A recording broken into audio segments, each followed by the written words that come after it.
Let's go.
Charmaine, Peter Charmaine.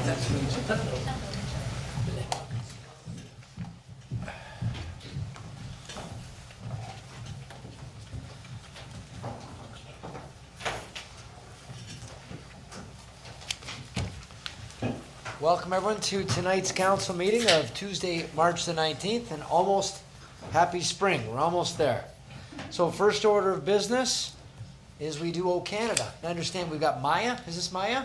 Okay, so Maya, if you want to come up to the microphone, I'm going to introduce you and make sure the light's on. There's a little light on, a little red light on, the little button there. Can you see it? Yeah? Okay, great. So Maya Pavone, she's 12 years old. She's already in her 6th year of vocal lessons. She's performed at the Kiwanis competitions and the singing recitals. Maya also loves hip hop, acro dancing, and playing soccer. So Maya, whenever you're ready, we're all set.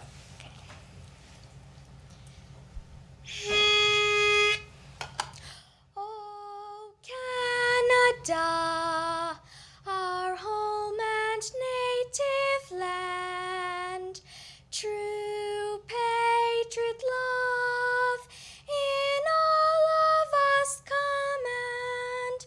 Carton brase porte le pays, il s'est porté la croix. Ton histoire est une épopée des plus brillants exploits. God keep our land glorious and free. Oh, Canada, we stand on guard for thee. Oh, Canada, we stand on guard for thee.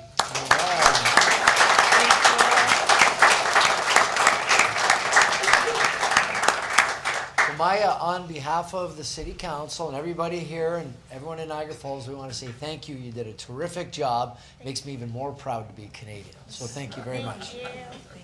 You can be seated, everybody.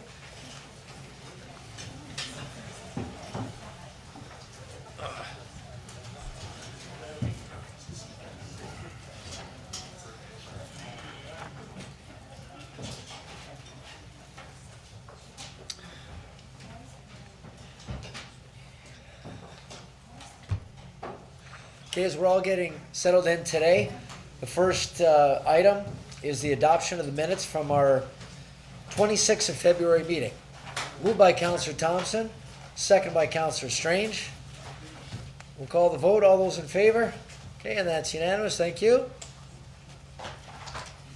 Disclosures of a pecuniary interest. So now I understand they've got to be in writing. Is that right, Mr. Clerk? So if you do have a disclosure, I guess, is this in lieu of publicly disclosing it, or should they do both? What's your recommendation? Actually, the changes to the Conflict of Interest Act suggest that it be both. Okay. It's still up to councillors to declare verbally, but also in writing. As corresponded earlier, that could be via email ahead of the meeting, but if it comes up during the meeting, you could use, there are some notepads available to you. At the time of your disclosure, if you could also just write it and pass it down. And it should be seconded as well, I noticed, Uh, on the form. Actually, for the conflict of interest portion, it just has to be in writing and noted. It does not require a seconder. That's just if you're checking off that you're also putting a motion or a notice of motion. We tried to make the pads multi-purpose. Okay, good. Good thinking. All right, Councillor Lococo. Thank you, Mr. Mayor. Check number 424107, February 6th, 2019 for $98.39 payable to myself. Check number 423969, January 30th, 2019, $24,866.67 payable to Project Share. I sit on the board as a resident.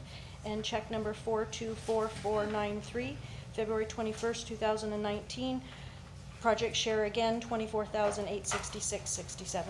Thank you. Thank you. Any other declarations? Councillor Peter Angelo. Thank you, Your Worship. I have a conflict. My employer, Niagara Catholic District School Board, received a check 00206 0006. Thank you. Be sure to put that in writing too, please. I did. Thank you. Okay, good. Counselor Campbell? Yes, I have two conflicts. I did provide a written response to the clerk. The check number is 423852.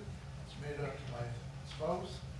And check number 423853, it's a check made out to myself. All right, thank you. Any other declarations? Okay, and I've got myself, two checks, number 424423 and 424066. Two checks made out to myself. And I did that in writing, and there you go, Mr. Clerk. That's done. That way, all right. So if we have no other disclosures, on to the most exciting part of the meeting, of course. It's the mayor's reports and announcements. Already, it's very brief though. If you notice lately, it's been very brief. Try to contain your excitement. First off, obituaries. Our condolences go to the Oakes family, to Harry, father of Harry, Phil, Michael, and Bianca, and Patience Eaton, the granddaughter of Douglas Eaton of our transportation department. So our condolences go out to each of these families. On announcements, Crossing Guard Appreciation Day is tomorrow. Tomorrow, March the 20th, celebrating crossing guards across Ontario. It's the first ever annual event. Give them a shout out, beep the horn, drop off some flowers, blow a kiss, do something on social media, but let them know in person that they're appreciated. So when you see the crossing guards and you see that it's cold or hot or whatever, be sure to let them know we appreciate them. They put up with a lot of abuse from a lot of different people. Also, Earth Hour is coming up, March the 24th, which will be from 8:30 till 9:30 p.m. So lights on the falls will be turned off, and we invite everybody to participate. So turn the lights off in your house, the TV off. Try to turn everything off just for that 1 hour. And keep a flashlight nearby rather than a candle. Is that right, Chief? Better, yeah, right. Okay, good. So Earth Hour, March the 24th, from 8:30. What is the 24th? Is that Saturday? Does anyone know what's it? Sunday? March 24th. It's Sunday. Okay, so I guess it's Sunday. It used to be Saturday. Okay. Okay. And I'd like to thank council representatives for representing the city. Councilor Lococo at the 25th Annual Niagara Engineering Week luncheon. To Councilor Strange at the puck drop at the Gale Center for minor hockey presentation. To the Cyclones hockey team visiting from Australia. And Councilor Dabrowski at the opening ceremonies at the 16th Annual Technological Skills Competition at the Niagara Catholic District School Board. And the next council meeting will be Tuesday, April the 9th. And that concludes the best part of the meeting. It goes down here from here, folks. First up, we're going to start off with our presentations, and we've got Angela Peebles. And Angela's going to come to the mic and speak to us in regard to the homeless and mental health situation in our community.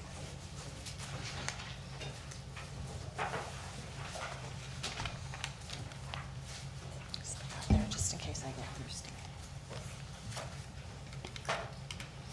Good evening, Mayor Diodati and Council. As you know, I've been serving breakfast daily in Oaks Park to the folks who are using our Out of the Cold shelter, which is in its first year of a 2-year pilot project and is currently located at St. Andrew's Church. You might recall, in January of last year, I spoke to you about the need for a shelter here in Niagara Falls and continued to push for one and was very thankful to see this come to fruition. And I figured I better put my money where my mouth was and do my part. At first, this breakfast thing was about making sure that those using the shelter had a warm meal before having to go out in the cold for the day. But it quickly evolved into much more than that, and I soon realized that the folks I was providing a meal to actually have a lot of insight and information to share about the public health crisis that is happening in Niagara right now. That is homelessness. The ones with the real-life lived experience have the information we require to actually begin to tackle this crisis. They know what they need and why they are experiencing homelessness way more than any of us do. I've also learned that there's a strong sense of community among those experiencing homelessness and that they care about each other very much. What I've learned from spending the past 4 months listening to the people who are using the shelter is that two of the largest contributing factor to our homeless crisis are mental health and addictions, which I personally feel are one and the same. I have seen firsthand and on a daily basis the effects of unchecked mental health issues, self-medicating, mismedicating, medication dealing and trading, and missed meds. Meeting people where they are in the parking lot of Oaks Park at 6:30 a.m. in the cold and dark has taught me a lot about the opioid crisis here in Niagara and the utter devastation that it is causing us. Almost every day, I hear about someone dropping from fentanyl. Some are saved by their peers or first responders with naloxone, but others are dying in basements, bedrooms, and bathrooms alone. In fact, in December, our friend Chris overdosed in the Tim Hortons bathroom, and sadly we lost him a few days later. I have learned that the opioid crisis we see everywhere was manufactured in large part by the pharmaceutical companies, and many of our friends who are addicted to opioids are victims of an evil money-making scheme of Purdue Pharmaceuticals. Google it if you've not heard about it. At the beginning of November, before I started this, I had no idea what longs or shorts were, what down, jib, purple or blue was, or about fentanyl, carfentanil, or railing Valium or Ritalin. I had no idea about the street value of Oxycontins, hydromorphones, heroin, or crystal meth. But I do now. I can tell you it's bad out there, very bad, and we are sorely lacking the resources we need right here in Niagara Falls in order to even consider combating the acute public health crisis that homelessness is. Now is the time to remind you that this crisis is not unique to Niagara Falls. Cities all over the world are experiencing the exact same thing. We need not be ashamed that we have this crisis. It's how we address it that's important. The shelter, although not a solution to the crisis, was an important first step. But that's closing in 12 days. It's still cold at night. In fact, there was fresh snow this morning, and we are all quite stressed about where everyone is going to go now. When I asked Brandon, a regular at the shelter, where he was going to go when the shelter closes, he said, "I don't know, maybe you can get me a tent and I'll go to Fern Park." As the days were passing by, I have not been able to imagine just telling the folks using the shelter who have come to rely on the camaraderie we have developed in the park that it was going to end on April 1st and that I'd see them again next November. It felt like I'd be abandoning them, cutting off a much-needed connection. So, I have been fundraising to keep the breakfast outreach going for a year. I'm assembling a team of people with experience doing this, and I'm looking for a location where I can continue serving breakfast while providing a safe place to sit and eat, socialize with friends, and access resources.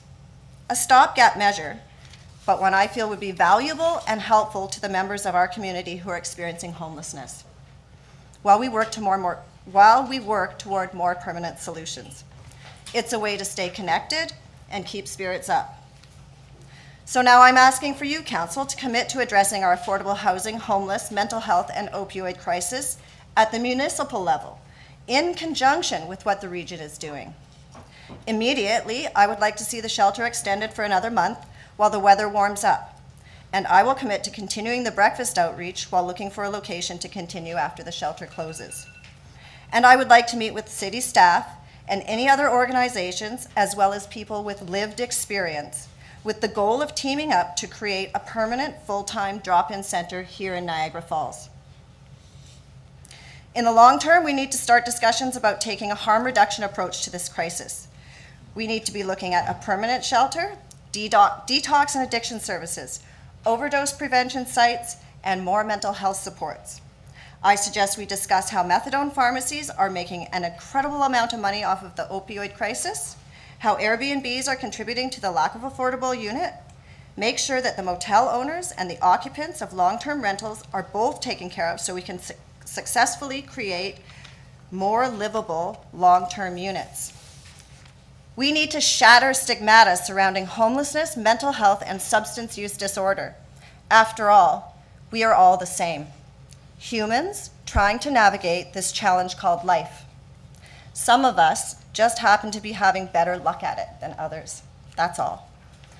And one final note. I got a message from a worried mother today. She saw the article in the Niagara this week. And she was wondering if I had fed her son. She's wondering if he's still alive. I did feed Tristan, but have not seen him for a while. Tristan, we all hope you are alive, and we love you. Thanks for your time. Thank you very much, Angela. Do we have any questions or comments? Yes, Councillor Dabrowski. Angela, thank you so much for that presentation. First of all, I want to congratulate you. I think what you're doing across the street from St. Andrew's Church is commendable. We're lucky to have a community citizen such as yourself helping so many members of our community. I agree with you in your presentation. You mentioned short-term and long-term goals, and in the short term, you had mentioned potentially extending the shelter at St. Andrews up until April. I'd be in full support of that. Have you looked into costs associated with what that would entail through the city? I did, and I also thought that it might be a good idea to check with Project Share to make sure that it was actually feasible to extend it for 1 month. And it is feasible, and the cost of that would be approximately $10,000. Okay. So I just wanted to mention too, the shelter operates at or near capacity most nights. So that's about 20 beds. So if we were to house 20 people in a motel for 1 month, you're looking at about $20,000. Thank you for that. I mean, I'd like to put the motion on the floor for the city to take on that expense to extend the shelter into April. Again, that's a short-term solution for now. Looking into long-term solutions, I would also encourage city staff to meet with Angela and figure out ways we can look into the future as well. But thank you once again, and congratulations, and kudos to you. Thank you. Thank you, Councillor Dabrowski, and seconded by Councillor Inouye. Yeah, but not seconded by Councillor Arnone, but I may. Project Share's here. Perhaps we should ask Diane Corkum if she could speak to that, because we did fund for a part-time person not long ago, and if we're going to put those funds through to Project Share so that they can extend the shelter, maybe we should get an overview for what it's going to cost us. Yeah. Are you okay with Diana, that? are you? So we can add that into the motion. Thank you. Good evening. Angela asked me today, she said she had been in touch with one of the city councilors, and if we could extend the project for another month. I checked with St. Andrews, they said they would be willing. A lot of the staff, one of the lucky staff persons going on vacation, but a lot of the staff are willing as well. However, it would be $10,000, so that's what we would ask the city to fund. Okay. So. Thanks very much. So I would add that to Councillor Dabrowski's motion that at the top end of $10,000 to provide the staffing and funding for the additional month. So what are you adding to his motion then? I'm Well, not he sure. didn't have a cost, so I wanted her to tell us the cost. Did you have a cost? Yeah, he did. I thought he said 20. No. I said 10. Okay, 10. Yeah. Okay, thanks. Okay, so we got a motion by Councillor Dabrowski, second by Councillor Inouye. Do we have any other comments or questions of council? Okay, so we'll call the vote. All those in favor? Okay, and that's approved. Congratulations. Thank you. Thank you. Okay, next up, we have a development charges study, a presentation. I understand we've got Greg Binning. Okay, great. Welcome, Greg. Craig? Thank you. It's a pleasure to be before council this evening. We're just getting the presentation loaded up. It's a fairly brief presentation, and really what I'd like to do with council this evening is just bring you up to speed at where we are with the development charge background study, and then just speak about where we need to go next in terms of the more formal public process. I'll give a quick overview of what development charges are, about the current rates applicable here in the city, and then the preliminary calculated rates, which are largely unchanged from your current rates, and then, as I said, talk about the next steps. For those of you either in council or in the audience who are not familiar with development charges, it's the fiscal tool made available to Ontario municipalities to fund what we refer to as the initial round of capital cost associated with meeting the increased needs arising from development. The idea being that as lands are developed, as new residential units are constructed, new non-residential buildings are constructed, people live in those buildings or work in them, they place an increased demand on municipal services. And this tool allows you to pay for a share of the growth-related capital costs only, to meet that increased need. The city has employed this tool for, I think, 15 or 20 years, and it's well utilized here in Niagara region and across all of Ontario, where over 200 municipalities have development charge bylaws in place. The concept being that the growth should pay for growth and shouldn't place an undue burden upon your existing ratepayers and taxpayers. Obviously, if these costs aren't borne through development charges, they would need to be funded from your property tax base or your utility rates. The reason that we're going through this process right now is that under the Development Charges Act, the maximum life of a bylaw is 5 years. Your current bylaw was passed back in 2014 and is set to expire on the 8th of July of this year. And so you need to have a new bylaw in place if you wish to continue to collect these charges. And what we need to do is have a development charge background study released and move into a formal public process. And I'll come back to that at the end of my brief presentation. This next slide is just a schematic of the process that we go through, and I won't read each of the individual boxes. Suffice to say, what we do, and this is in accordance with the fairly restrictive legislation, is we look at it and we say, how much is the city going to grow by over our planning period? And we're looking at 10 years.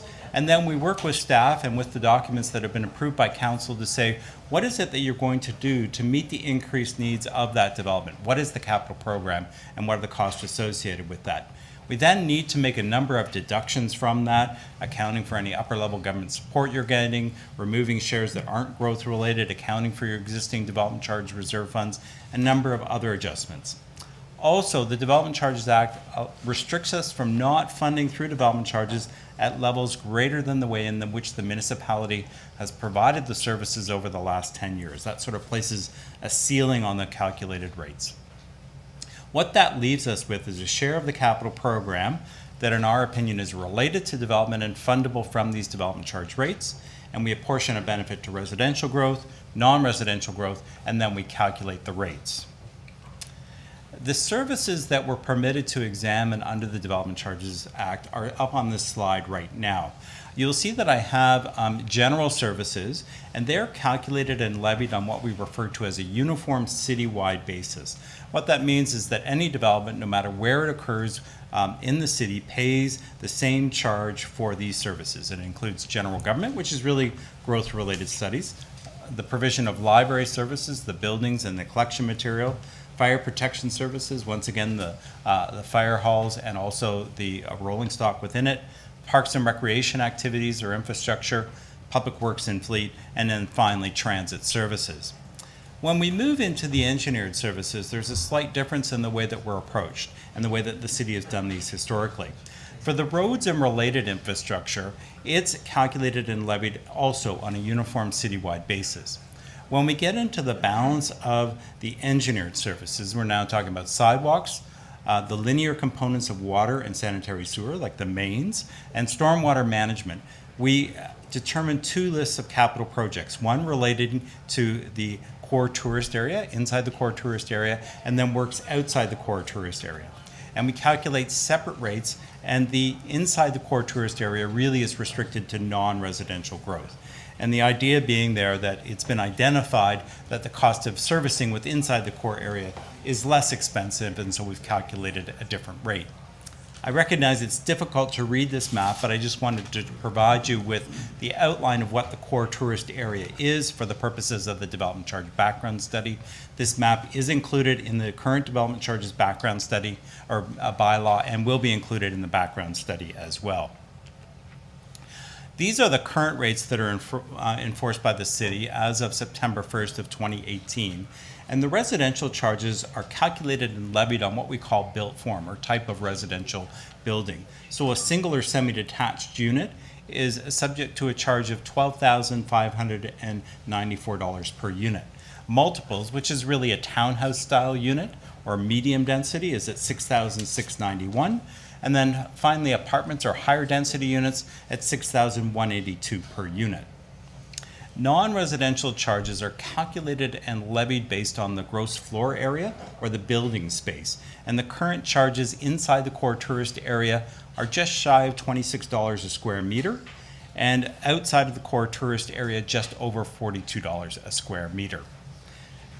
As you will see on this slide, really the rates that were preliminarily calculated right now through our work with your staff and with your approved capital budget documents to date, the charge for a single or semi-detached unit is slightly higher, $12,568, about a 1% increase. The multiples has changed a little bit differently due to some occupancy and census data that dictates that they have more people living in them than we thought previously. And then the apartment charge is actually going down a little bit. Non-residentially, once again, the charges are increasing by about 1%. This slide just provides you with that overview summary of the current charges with these newly calculated. The top showing the single and semi-detached units, so you can see it's only gone up by about $66 or 1%. The core tourist area charge non-residentially has gone up 31 cents, and outside the core tourist area about 47 cents. So largely the analysis that we've undertaken to date is a status quo and just continuing on with the current rates without any significant changes or adjustments anticipated. And just to wrap up, and there's one little error on this slide, just the next step. What we would like to do is move forward into the formal public process, which would require us to release a background study. That study needs to be out a minimum of 60 days in advance of when council will consider a new development charge bylaw. So we'd like to release it on or about the 1st of April. Then we would schedule the statutory public meeting on April the 30th, which needs to be a meeting of council.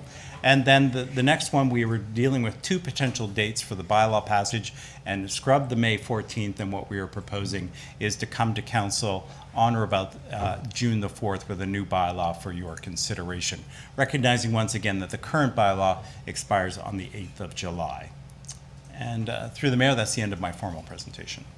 Thank you very much. Do we have any questions or comments? Councillor Lococo. Through you, Mr. Chair.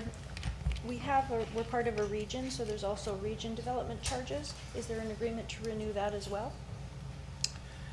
Yes, through the mayor. The region updated their charges, I believe it was within the last 2 years, and so I don't think they're scheduled to do an update anytime in the near future.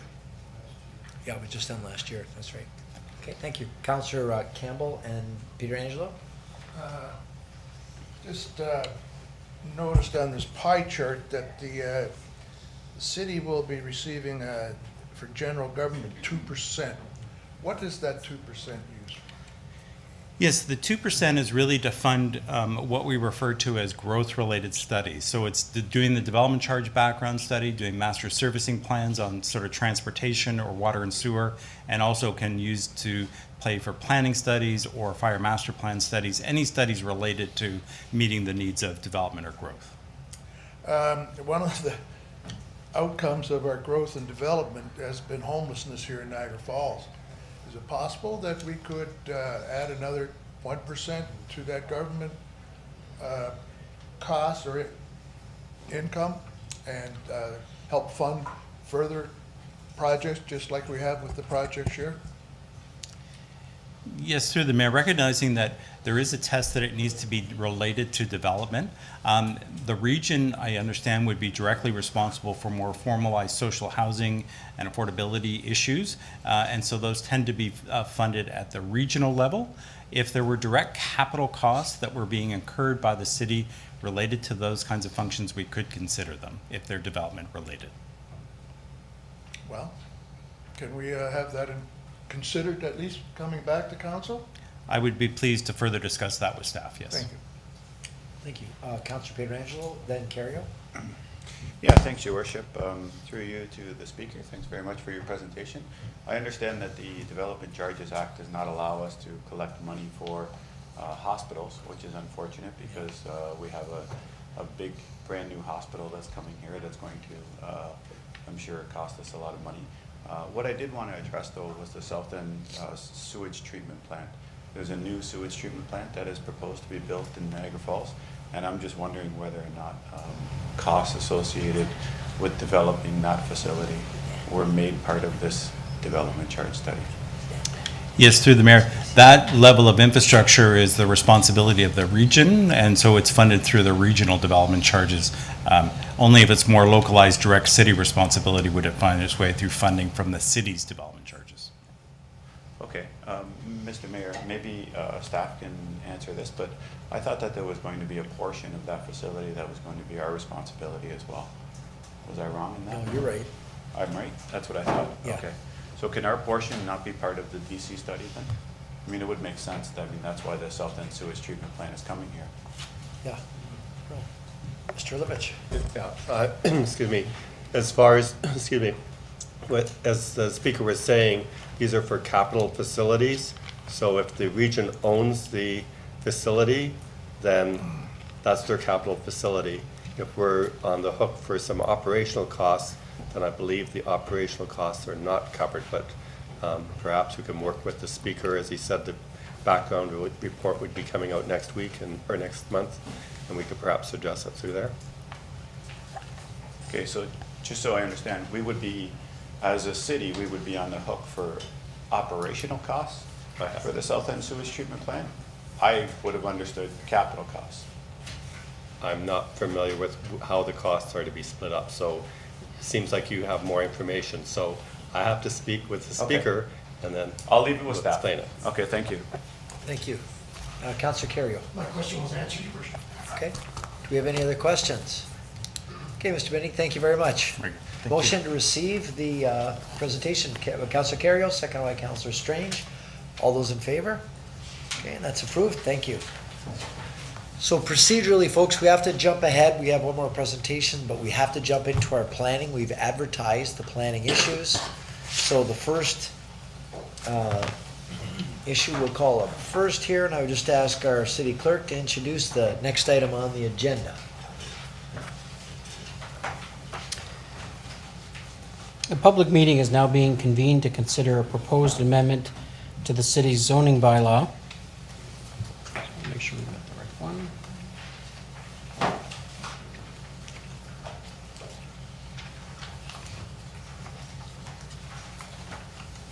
And it's to permit three-story apartment buildings with a total of 54 units at 6055, 6063, and 6091 McLeod Road.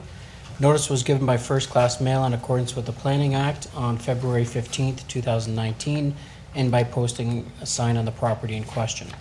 Anyone who wants notice of the passing of the zoning bylaw amendment or would like to preserve their opportunity to appeal to the local planning appeal tribunal shall leave their names on the sign-in sheets that are located outside the council chamber. Thank you very much, Mr. Clerk. Now I'll ask our Director of Planning, Mr. Hurlovich, also our acting CEO, to explain the purpose and the reason for the proposed bylaw amendment.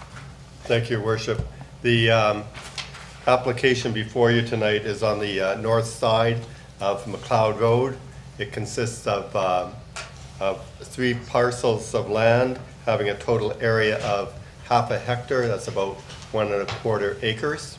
As I said, it's 3 parcels, so there would be a deeming bylaw included with this application as well, which is on the council's agenda. Excuse me. The proposal is to proceed then. So the surrounding areas to the north is an apartment building. To the east are single detached dwellings, vacant land to the south, and to the west is an existing apartment building as well. So the proposal is for 3 apartment buildings to be included on the property. So 2 close to McLeod Road. Part of this is done. They're looking at a 4.5 meter setback from the center line setback, so that it'll be 19 3/4 of a meter setback from the center line of the road. Those buildings are oriented in that direction. All of the required parking is supplied in the center of the property, and they're requesting a variance or a special provision for a 7 meter side yard setback on the north side rather than 1/2 the building height.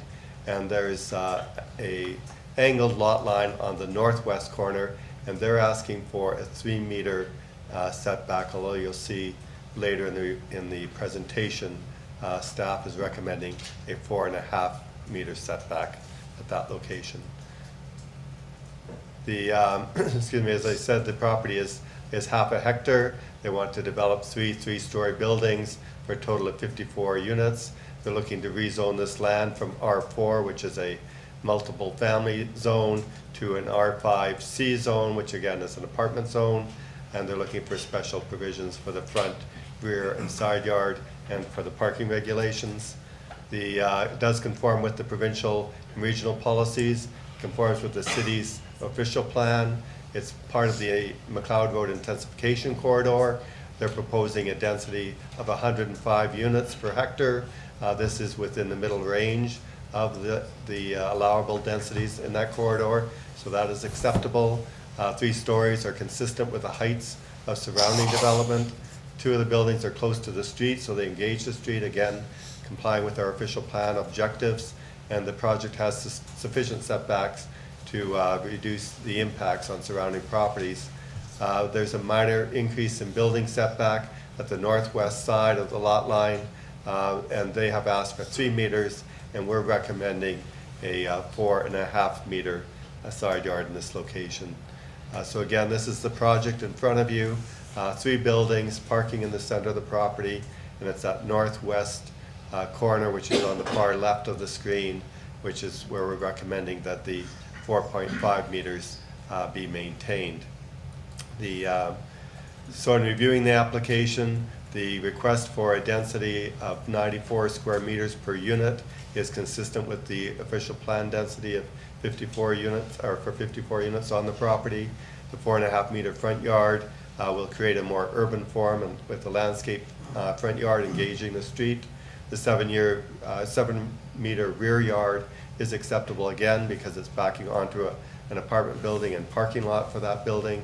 The 3 meter side yard on the southeast lot line adjacent to apartment developments, so that is acceptable.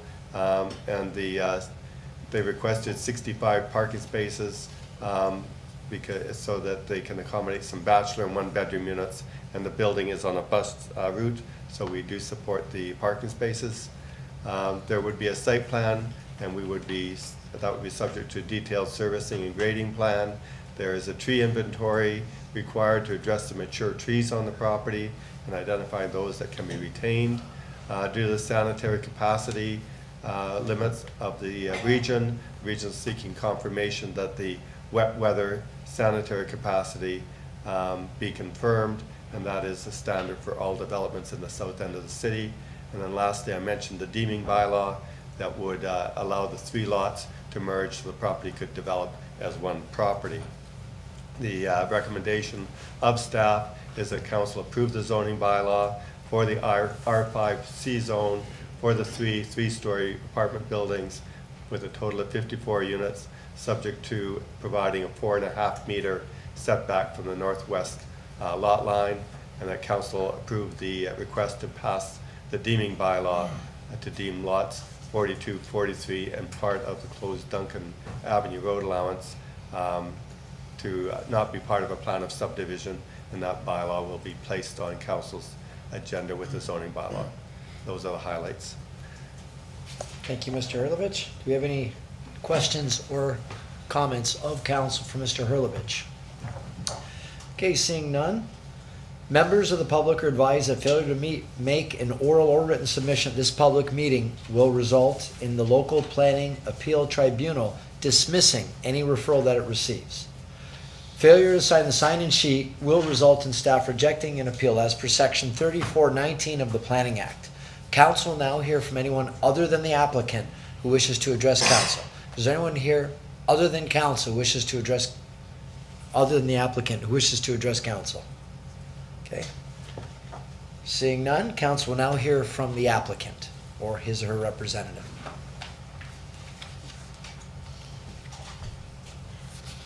Good evening, Mayor and members of council. My name is Heather Sewell, and I am a planner with Niagara Planning Group representing my client M5V Inc., owners of the subject lands. We have reviewed the staff report, and I am in support. We are in support of the staff report. Alex's presentation was quite comprehensive, so I don't feel I have anything to add at this time, but I am available for questions. I do believe that the proposed development is consistent with the PPS and conforms with the growth plan, regional official plan, city official plan, and That's I'm great. available for questions. Thank you. Any questions of council for Ms. Sewell? Okay, seeing none, we're good. Thank you very much. Thank you. So the public meeting with respect to the proposed zoning bylaw amendment is now concluded. Motion by Councillor Thompson, seconded by Councillor Pietrangelo, that we move the report. All those in favor? Okay, and that's unanimous. Thank you very much.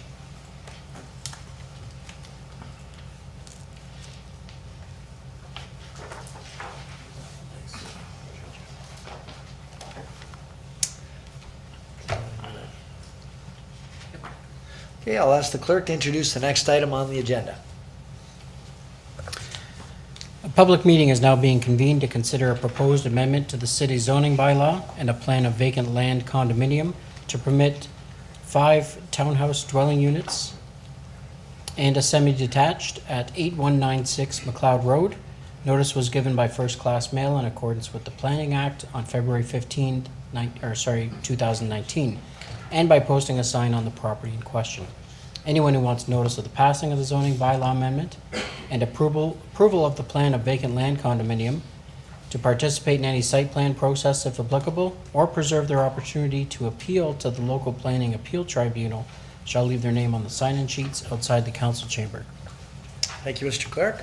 I'll ask our Director of Planning to explain the purpose and reason for proposed amendments. Thank you, Worship. This property involves a triangular shaped piece of property on the south side of McLeod Road, a little east of Kaler Road. So immediately to the east is a small commercial plaza, and then just below that on Kaler Road is the a bus service business, and south of that is the Niagara Peninsula Energy Building. To the east are lands that are for future development. The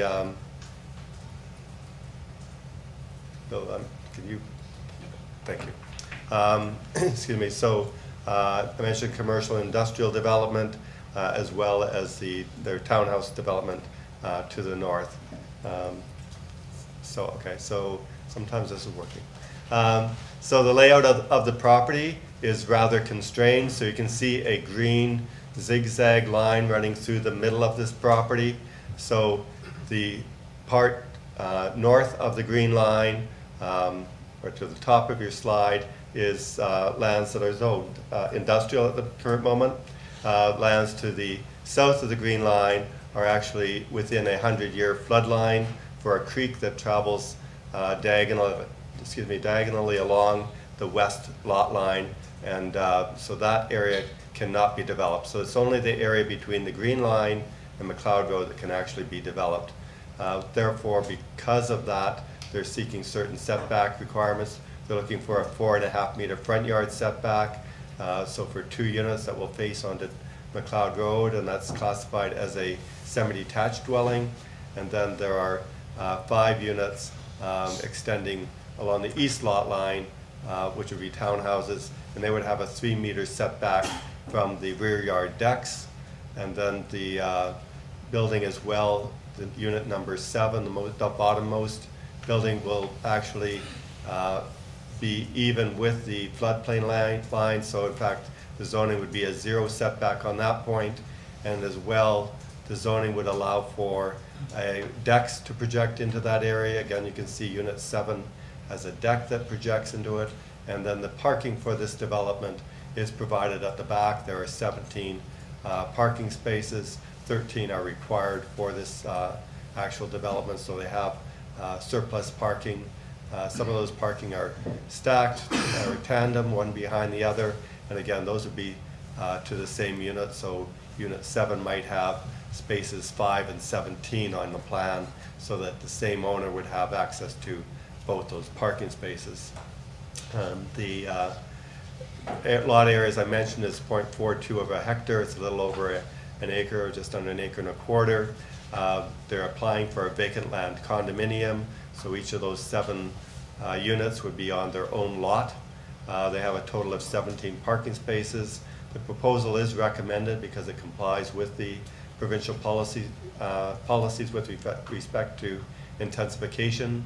It complies with the regional official plan with respect to promoting higher density in the urban area, and it will contribute to our supply of housing of various sorts, contributes to the city's annual residential intensification target of 40%, and the density is only 58 units per hectare, which is below that recommended by official plan, but as I said, the site is very constrained because of the 100-year floodline, so we are in support of that.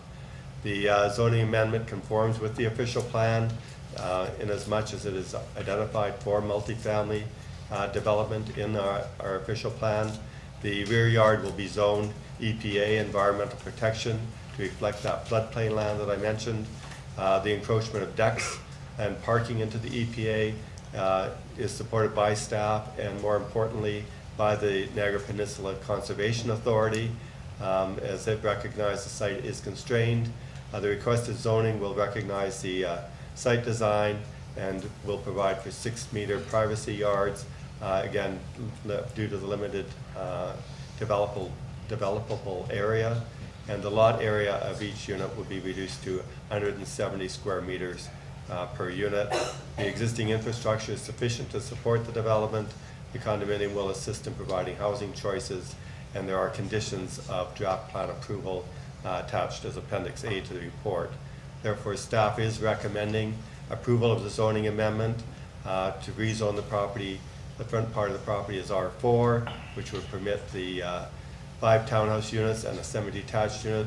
The rear yard part of the property would be zoned environmental protection to protect the floodplain. There's a plan of condominium that would be draft approved, subject to conditions.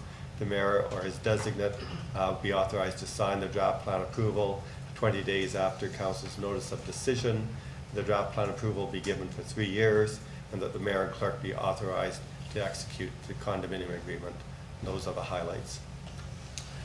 Thank you, Mr. Hurlovich. Do we have any questions for Mr. Hurlovich? Okay, seeing none. Members of the public are advised that failure to make an oral or written submission at this public meeting will result in the local planning appeal tribunal dismissing any referral that it receives if the party has not made an oral or written submission at this public meeting. Council will now hear from anyone other than the applicant who wishes to speak to the proposed amendments. Is there anyone here other than the applicant to address this? Okay, seeing none, council will now hear from the applicant or his or her representative. You can state your name and your address, sir. Hi, good evening, Mr. Mayor and Council. My name is William Heikup. I'm a planner with Upper Canada Consultants, here representing the owner of the subject site at 8196 McLeod Road. I'll just briefly go through a presentation. I know Mr. Hurlovich has gone through a lot of these details. So here we can, just reviewing, we've got a zoning bylaw amendment application along with a vacant land condominium application. The purpose of these two applications are to implement the proposed development and create tenureship so that these units or lots can be sold. If approval is granted tonight, we will move forward with the condominium agreement and moving forward with the technical drawings that are required per the conditions of approval. Here you can see an overview of the existing site. Really, we have an existing residential dwelling to the east, commercial uses to the west, as well as some light industrial uses, and then residential townhouses across McLeod Road to the north. Here you can see the zoning amendment and what it proposes to change on the property. The orange area, Part 1, is identified as the area to be changed to residential 4. The green area, Part 2, is proposed to be changed to environmental protection. As noted, there are a number of site-specific provisions that are required to address the awkward property lines and the triangle geometry of the subject site for the implementation of this proposal. And additionally, I think it's important to point out that through this EPA protection zone, we're proposing to protect the Warren Creek tributary, which crosses that west side of the site and eventually goes under McLeod Road through a box culvert. Here I did a proposed plan in color to show a little bit more what we're proposing. You can see the 7 detached dwelling units, 1 and 2 fronting McLeod, and the townhouse dwelling units 3 to 7 will front a private laneway. This laneway or driveway extends past the units to the common parking in the rear of the property. As Mr. Hurlovich indicated, there are 17 parking spaces. Some of them are in tandem, operating similar to a driveway and a garage scenario that you see in typical developments. We're also proposing a sidewalk along the frontages, both McLeod and internally to the site, to show that we have those pedestrian realm connections. We will be extending the existing sidewalk across the frontage of the McLeod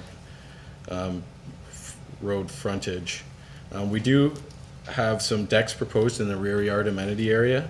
In addition to this, there will be a landscape and planting plan implementing a variety of native species to help beautify the property. The region has also requested that some plantings be completed within that 3-meter setback of the Warren Creek tributary. So just to show the vacant land condominium, you can see that the lots or units surround the proposed townhouses, and that the parking spaces will become exclusive use, so they will be specifically assigned to every unit. And there we have a preliminary elevation of what the 2-story units will look like. They're approximately 1,200 square feet. Building materials will consist of a brick skirting with board and batten, and through this process we'll be required to produce building elevations that will be reviewed by planning staff with the final architectural details. So overall, the proposed plan I've seen before you tonight conforms to the provincial, regional, and local planning policies. We've received comments from the relevant agencies, and namely the NPC and the region support the proposal. So tonight we're looking for council's approval so that we can move forward to the next stage of the development. That concludes my presentation. If you have any questions, I would be happy to answer. Thank you. Do we have any questions or comments for Mr. Haiku? Okay. Seeing none. The public meeting with respect to the proposed zoning bylaw amendment and the plan of vacant land condominium is now concluded. What's the will of council? Moved by Councillor Pietrangelo, seconded by Councillor Strange. All those in favor? And that's approved unanimously. Thank you very much.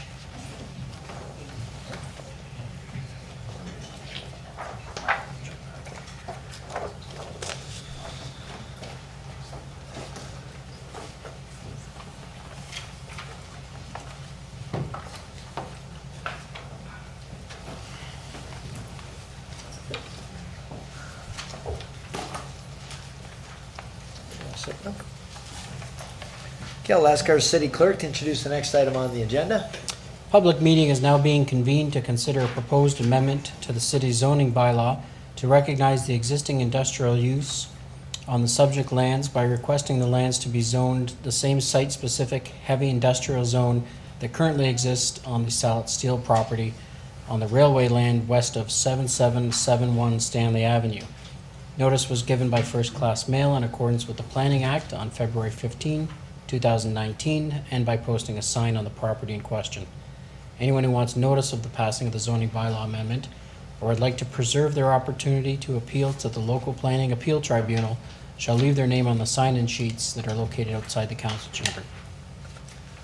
Thank you, Mr. Clerk. I would ask our Director of Planning, Mr. Hurlovich, to explain the purpose and the reason for the proposed bylaw amendment. Thank you, Worship, and as explained by the city clerk, this property involves Salit Steel, a industry on the west side of Stanley Avenue, south of Marineland Parkway. The lands in question are actually a very small, it's not gonna work for me. Anyway, very small portion of the land. They're actually a remnant of railway lands. Surrounding land uses are industrial to the north and south. To the west are the Thundering Waters Golf Course, and further west beyond the railway land are residential properties. The property itself, so Salit Steel is actually the property identified in yellow on the property, and the subject property that we're speaking about is the little box that's pink. It's already used by Salit Steel for part of their operations.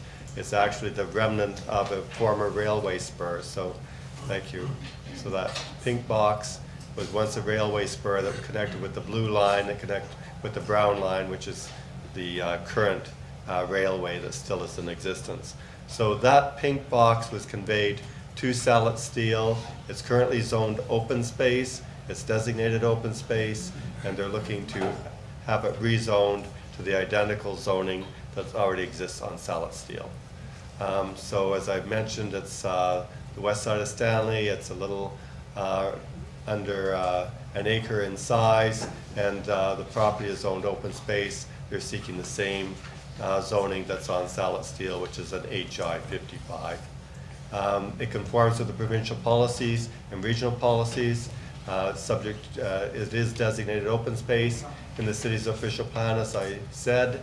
It's been used by Salit for industrial purposes for years, and the official plan has provisions that allow mining boundary adjustments, so we don't have to redesignate the lands as industrial. We simply can accommodate that through policy. The zoning amendment will recognize the industrial use that has existed for a number of years. As I said, it's currently zoned open space. We're looking for the same HI 55 that's on there. The property has merged with the Salit Steel property. We just point out there is a site plan agreement for Salit Steel. We're still holding $25,000 in cash to ensure site works would be done, and they haven't fully finished those, so we are encouraging the owner to complete those site works as soon as possible, and as soon as that's done, we will give them back their $25,000. So therefore, staff is recommending the council approve the zoning bylaw amendment to rezone this site as heavy industrial 55 zone, and that's the highlights of this application. Thank you, Mr. Hurlovich. Any questions for Mr. Hurlovich? Okay, seeing none. Members of the public are advised that a failure to make an oral or written submission at this public meeting will result in the local planning appeal tribunal dismissing any referral it receives. Failure to sign the sign-in sheet will result in staff rejecting an appeal as per section 3419 of the Planning Act. Council will now hear from anyone other than the applicant who wishes to speak to the proposed bylaw amendment. Is there anyone here other than the applicant? Okay, seeing none, council will now hear from the applicant or his or her representative. Thank you, Mr. Chair. My name is Kevin Paul, Manager Real Estate East for Canadian Pacific Railway. I represent Canada Southern Railway. We're the managing partner. I also have with me Tom Ferguson. He's COO of Salit Steel in the event that we have you have additional questions. I have nothing to add to the application. It's been in its current use for well over 25 years. Fair enough. Thank you very much. Thank you. So the public meeting with respect to the proposed zoning bylaw amendment is now concluded. Councillor Thompson? Moved by Councillor Thompson, second by Councillor Iannoni. All those in favor? Oh, you had a question? Just while he's here, can we Oh, talk yeah, of about course. the railroad? Can you what? Can we talk about the railroad? Those are CN ones in town. They're different ones. We'll call the vote. All those in favor? Okay, and that's unanimous. Thank you very much, Mr. gentlemen. Chair. Thank you. I'm just going to ask Councillor Thompson, if you'd like to make the motion that we could just change the agenda a little bit, move ahead PBD 2019-13. And if I can get a second on that. Okay, Councillor Dabrowski. All those in favor? Okay, thank you for that. I know that this is something that we need to deal with before it can go to our Committee of Adjustment, and we'll just call that up. And this one, Mr. Hurlovich, would we... Yes. So would we ask, who would speak to this? Would this be Mr. Allen, or would this be our staff? Michael already screwed it up, so we have to fix it. Mr. Allen, did you want to come forward, and if you could just walk us through this? I was gonna make the motion.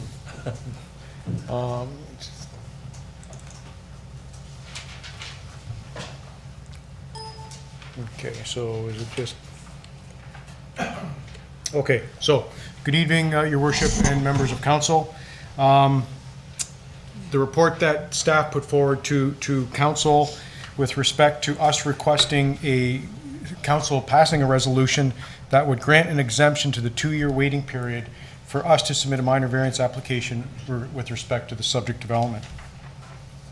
So in short, the minor variance that we're requesting is to permit 55% lot coverage, not to increase the livable space of the actual dwelling units, but to permit adequate sized single-story covered landscape garden terraces to the custom designs. So I'd like to just step back and put this into perspective with the respect to the concept and the vision for the Terra Vita development. The development itself is to establish a well-articulated subdivision by controlling the materials, the style, the designs, and details. In short, it is not your typical single-family subdivision that you would see in just regular developments. It's also a development that's been designed in the consideration of the established surrounding neighborhoods.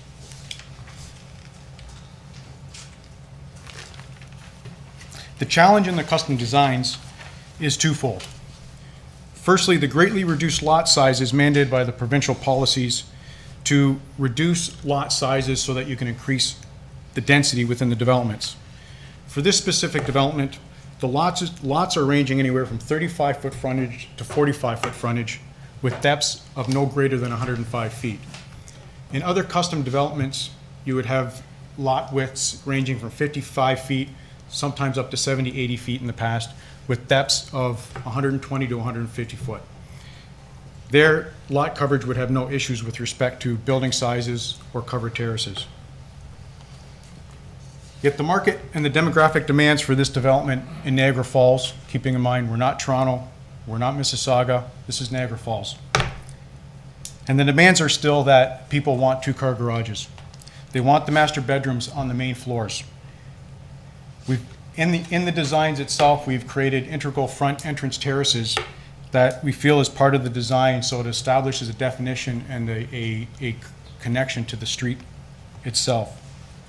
And in this case, the covered garden terraces, as landscape designs are becoming more and more integral in the development of homes and are as important as the homes themselves.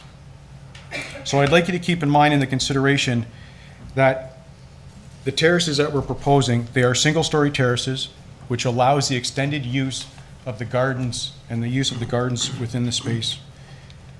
Covered terraces being single-story also increases the privacy within the garden space with the surrounding neighbors. So I'd also like to point out in our request for the increased lot coverage, all of the designs are within the established and approved setbacks. So we're not going beyond the setbacks that have been established in the development. And as well, the minimum landscape coverage of 35% is satisfied and in most cases still exceeded. As you will see, and we've put in the site plans, typical layouts, and you can see the layouts of the average lots. So you can see that we are within the setbacks, which were established when they did the initial zoning and the development itself. And so you can see in the designs, we are taking up the space. We are not going beyond even the setback that's permitted in the covered terraces. But at every home, and even in most cases, we've exceeded, and we've created some well-established front terraces, verandas, as well as the back patios.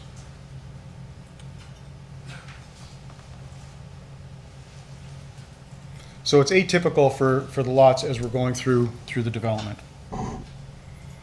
So under the planning definition, a covered roofed terrace, although open-aired and open space, they do consider it as lot coverage. Under the building code, it is not included in the livable space. It is not calculated for gross floor area. It is strictly open-aired, covered space. So with that, and in closing, I would like to thank you for your time and your consideration in passing a resolution to allow us to file an application to the city's Committee of Adjustment. And any questions, I'd be more than happy to answer them. Thank you very much. Move the approval. Okay, motion by Councillor Thompson, seconded by Councillor Dabrowski. If there's no further questions, we'll call the vote. All those in favor? That's unanimous. Thank you for your Okay, time. Thank you very much. Have a good evening. Okay, you too. Just because there's a separate resolution on the matter, and it may be the same mover and seconder, but I would consider that to be the mover and seconder for the report. If we could also just get a mover and seconder For the on the resolution. resolution that's also listed Yep. as 8.4. Yep, they're both good with that? Should we call the vote a second time? Yeah, let's do that. Okay, and we'll call the second vote on the resolution. All those in favor? Okay, and that's unanimous as well. Thank you, Mr. Clerk. Now to our patient SPCA group here. We go back to presentations, PBD 2019-15, the Niagara, SPCA, and Humane Society contract. So I'd invite up John Greer, who's Executive Director of the Welland and District SPCA, to give us a presentation. Welcome. Thank you, Your Worship, councillors. Thank you for this exciting opportunity to come before council and let you know that there's been a recent amalgamation of the Niagara Falls Humane Society and the Welland District SPCA. It's a new amalgamation. We do have a slideshow. I'm not sure how to. Here's the presentation. I didn't know if we would go that far. Maybe we can get it on our end here. You get my bill. There we go. Yep, there we go. Perfect. So to give you a little bit of background, the Niagara Falls Humane Society were formed in 1937, and they're providing services to the city of Niagara Falls since then. You want to just go to the next one there? No, we're going the wrong way. No, I think I was going the right way. There we go. There we go, sorry. The Welland District SPCA has been in force since 1954. In 2018, August of 2018, the two shelters have now amalgamated to form the Niagara SPCA and Humane Society. So we'd like to just go through, there's a map of our coverage area within the Niagara region and also Haldimand County. And then we'd just like to go through a few things and point out to the councillors some of the services and different things that we will be bringing to the city of Niagara Falls through the amalgamation.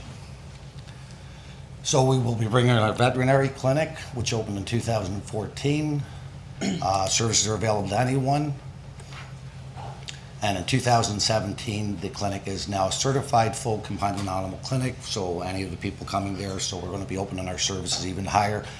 Currently, it serves as a low-cost clinic for people that, of course, can't afford veterinary care, so that's the people that we want to reach out to within all of the municipalities that we service. And it's full. We're about 4 or 5 months advanced as far as bookings go. Something we're really, really proud of is we have the only one-of-its-kind mobile animal spay-neuter clinic that actually travels the province doing spay-neuter services. When we first got our accreditation, we were for First Nations communities, and just in 2017, our license now been expanded to include feral cats, rescue groups, other shelters, and definitely, of course, our low-income people. And that's just a few of the statistics that the mobile spay-neuter clinic has actually done over the, so we've about 78 days in operation. Another thing that we do for our communities that we visit as well as spay-neuter is we provide a wellness examination for $20 for people, which means they get their vaccines, they can get microchipped, dewormed, their ears are cleaned. Anything that we can do to make the communities that these animals live in healthier communities as well, our mobile clinic takes care of that. I'll let Amanda talk to this. Sorry, I didn't introduce Amanda. This is Amanda Ellis, our enforcement manager, so I should have introduced her at the beginning. So I apologize for that because she does a lot of this. So this is a program actually I created through Welland, and what it is it's called the Pet Team. And what I do is I do pet education, visits as well into the senior homes and schools, whoever actually requests it. And I also do training. So I'm a certified dog trainer and behaviorist, dog behaviorist. And basically what we do is we do a bite prevention program. So I assist with all of the enforcement agencies, bylaw officers, public health, regional public health, and I do a bite prevention program. That's one of my dogs right there, and I bring him in, and I feel it's just a better hands-on program when you actually have a dog to start seeing what it is they do in that. So that's a program that we also provide. And of course, for the city, we provide animal control for now 9 municipalities out of the region. We do animal control and bylaw enforcement. We have a 24-hour emergency response to help police, fire, etc. All of our officers go through extensive training We do use of force training. We do bylaw, Part 1 summonses, different things like that. So we train our officers very well on the road to meet. It's pretty demanding out there today. We also have, of course, OSPC agents and inspectors, and I'm sure council will probably have some questions about the recent changes, but our service will not change. Our officers will still go out into the bylaw area, and when it becomes criminal under the Act, whoever the new enforcement powers are, we would hand that over for the criminal matter as far as that goes, but our officers will still be out there. This is something we're also pretty proud of is our multimedia department. We try to keep a very high social media platform out there, so we do a lot of different conferences. We work with the OPP, different organizations that really want. We've done the Northern Animal Summit, and we do a lot of our own in-house stuff, and we really try to engage the public to get them in and let them know the services that the actual humane societies can provide for them. That's what we'd like to see. So that's basically our HR breakdown. We currently have 5 OSPC agents. Myself and Amanda are both inspectors with the OSPCA, 5 animal control officers, and our animal care under shelter operations. We have 14 animal care attendants, 3 registered veterinary technicians, 2 veterinarians, and then is also within the clinic we work with 3 veterinarians, 2 RVTs, and they have a support staff of 4 people inside the clinic. Something important in this part as well that the Niagara Falls Humane Society didn't have at the time that we amalgamated. We now have an in-house vet that visits both shelters, so gets to see the animals within the shelters for the residents of Niagara Falls as well. So we feel that's very important as an in-house feature. That just gives you a little bit of an idea of what our numbers currently are. That's just for Welland. We didn't have the statistics for Niagara Falls or Niagara-on-the-Lake since we've taken over. But we've done over 2,500 enforcement calls. Our stray dogs and cat pickups was 977. Wildlife in distress, that would be your sick, injured, or trapped wildlife, is 806. We completed 1,349 adoptions, and we returned 385 lost pets to their homes. And that's pretty much it for the presentation. That's great. Thank you very much, John. Do we have any questions of councilors for John and our new team? Well, I can tell you on behalf of the city, I think it's a great move. I think we were in need of some changes here in the Falls, as you're aware, and it's obvious you've got a real grasp on how to do things properly, and we look forward to having you integrate into the city, and I just wonder with those last 3 municipalities when they're all going to be part of your group. We're working on it, Your Worship. That's great. Well, appreciate you coming tonight. Look forward to working with you. Thank you for having us. Thank you, Your Worship. Thank you. Thank you. Yeah, and a motion to receive the presentation, please. Councillor Thompson? Yeah, I was very impressed with what they're providing now compared to what we've had in the past. Those services are really impressive. And how does this affect us financially? I think we're flush, right? Through Your Worship, yes. Actually, the cost remains the same of what the city was paying with the amalgamation of services. We were actually able to keep it. The city will actually see about a $30,000 return because there was one service that wasn't included just prior to us taking over that we have now taken over under that. So it's actually a savings of about $30,000 to the city. Very impressive. I'll make the motion for approval. Okay. Moved by Councillor Thompson, second by Councillor Lococo, that we receive the presentation. All those in favor? Okay, and that's unanimous. Thanks very much. Thank you. Okay, this is the part where we go on. To receive the presentation and the motions in the report? Yeah, so that was to receive the presentation and the motion that was in the report. Yes. Thank you. Just for clarity, yep.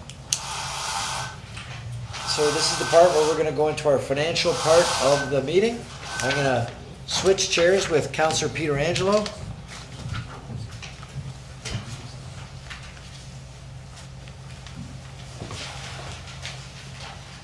I'll get the name back to you. Just get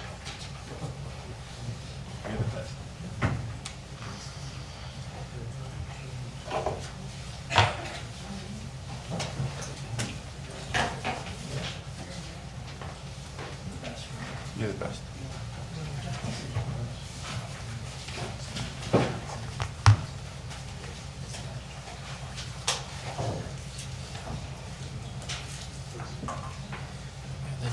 does have heritage designation. Okay, thanks, Your Worship. Both budgets, the operating and the capital budget, were deferred by council last meeting. So I know that Ms. Clark has gone back and made some revisions to the capital budget, but we're going to be starting with the operating budget. I didn't know if you had anything more that you wanted to add to your presentation. No? I know that there were also some meeting times that were opened up by staff for council members. Should council have any questions or considerations for the budget?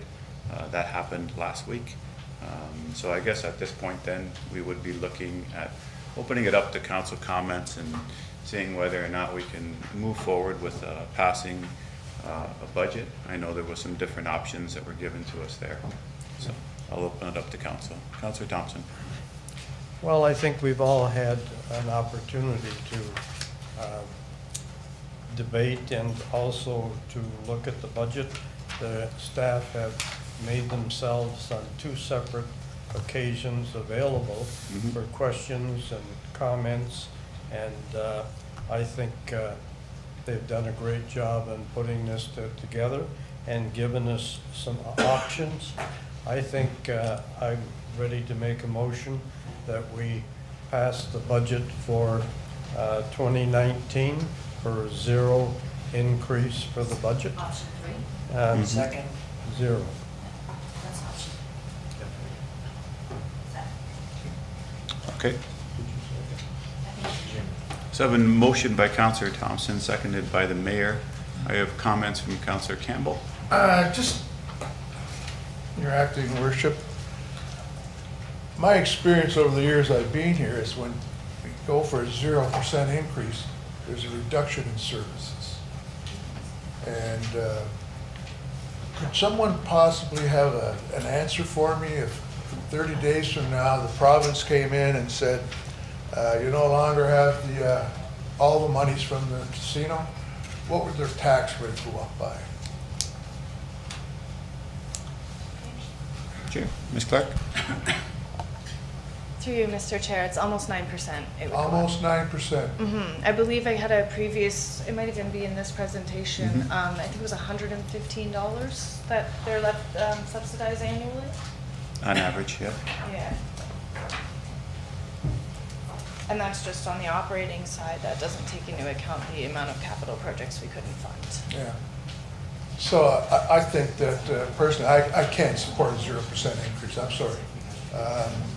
I think it'd be foolish, to be honest with you, and I'm going to vote against it. Okay, thank you. Any other questions or comments? This is operation. This is operating budget, yes it is. Okay, if there's no other questions or comments, then I'll call the vote. All those in favor? Opposed? Just Councillor Campbell's opposed. The motion's carried. So moving on to the capital budget, I know that there's been a number of changes that have been made, and I would ask Ms. Clark again, would you like to talk about some of those changes if you want in the first report, F 2019-13, the one that goes through the revisions? Yeah, I wasn't planning to, but I certainly can if there are any questions. Essentially, staff had another look at the proposed projects and pulled out 3 of them.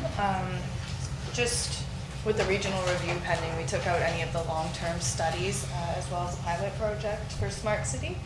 And then the building department has revised some of their sheets relating to demolition, landscaping, and the fire station. So I guess if there are any questions about those or anything in general, I don't have a lot more to offer. Okay. Councillor Iannoni?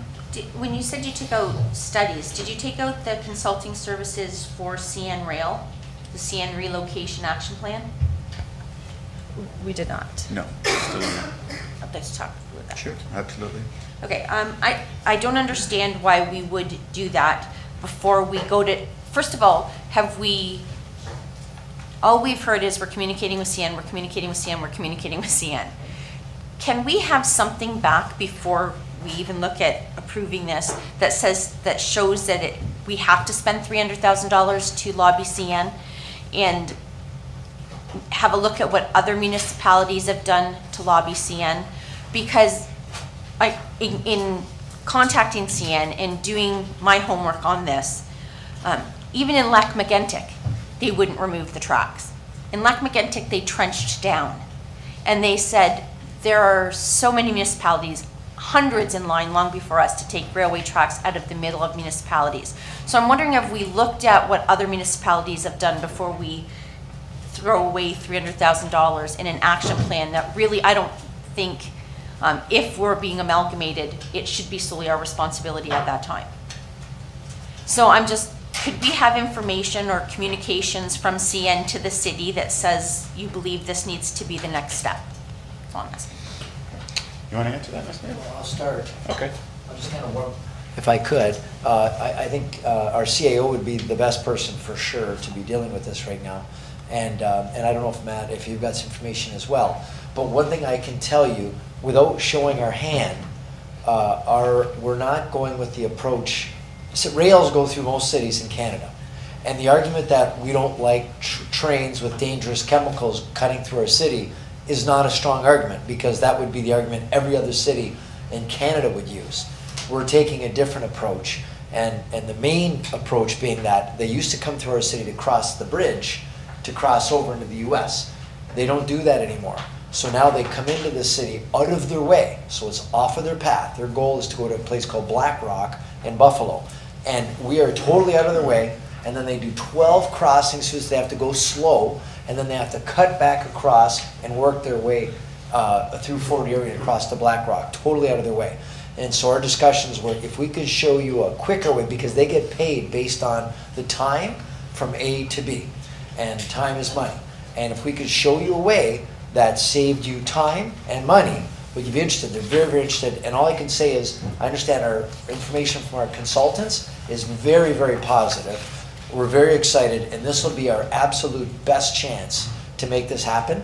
And as they said, and Matt can fill in wherever I've missed out, we've got an opportunity here that no other municipality would be able to pitch this kind of a pitch. And our consultants believe that we've got a very strong argument, and CN is very open to hearing this. They've already been teased with some of the information to the highest levels, and they're very interested in this approach that we've taken.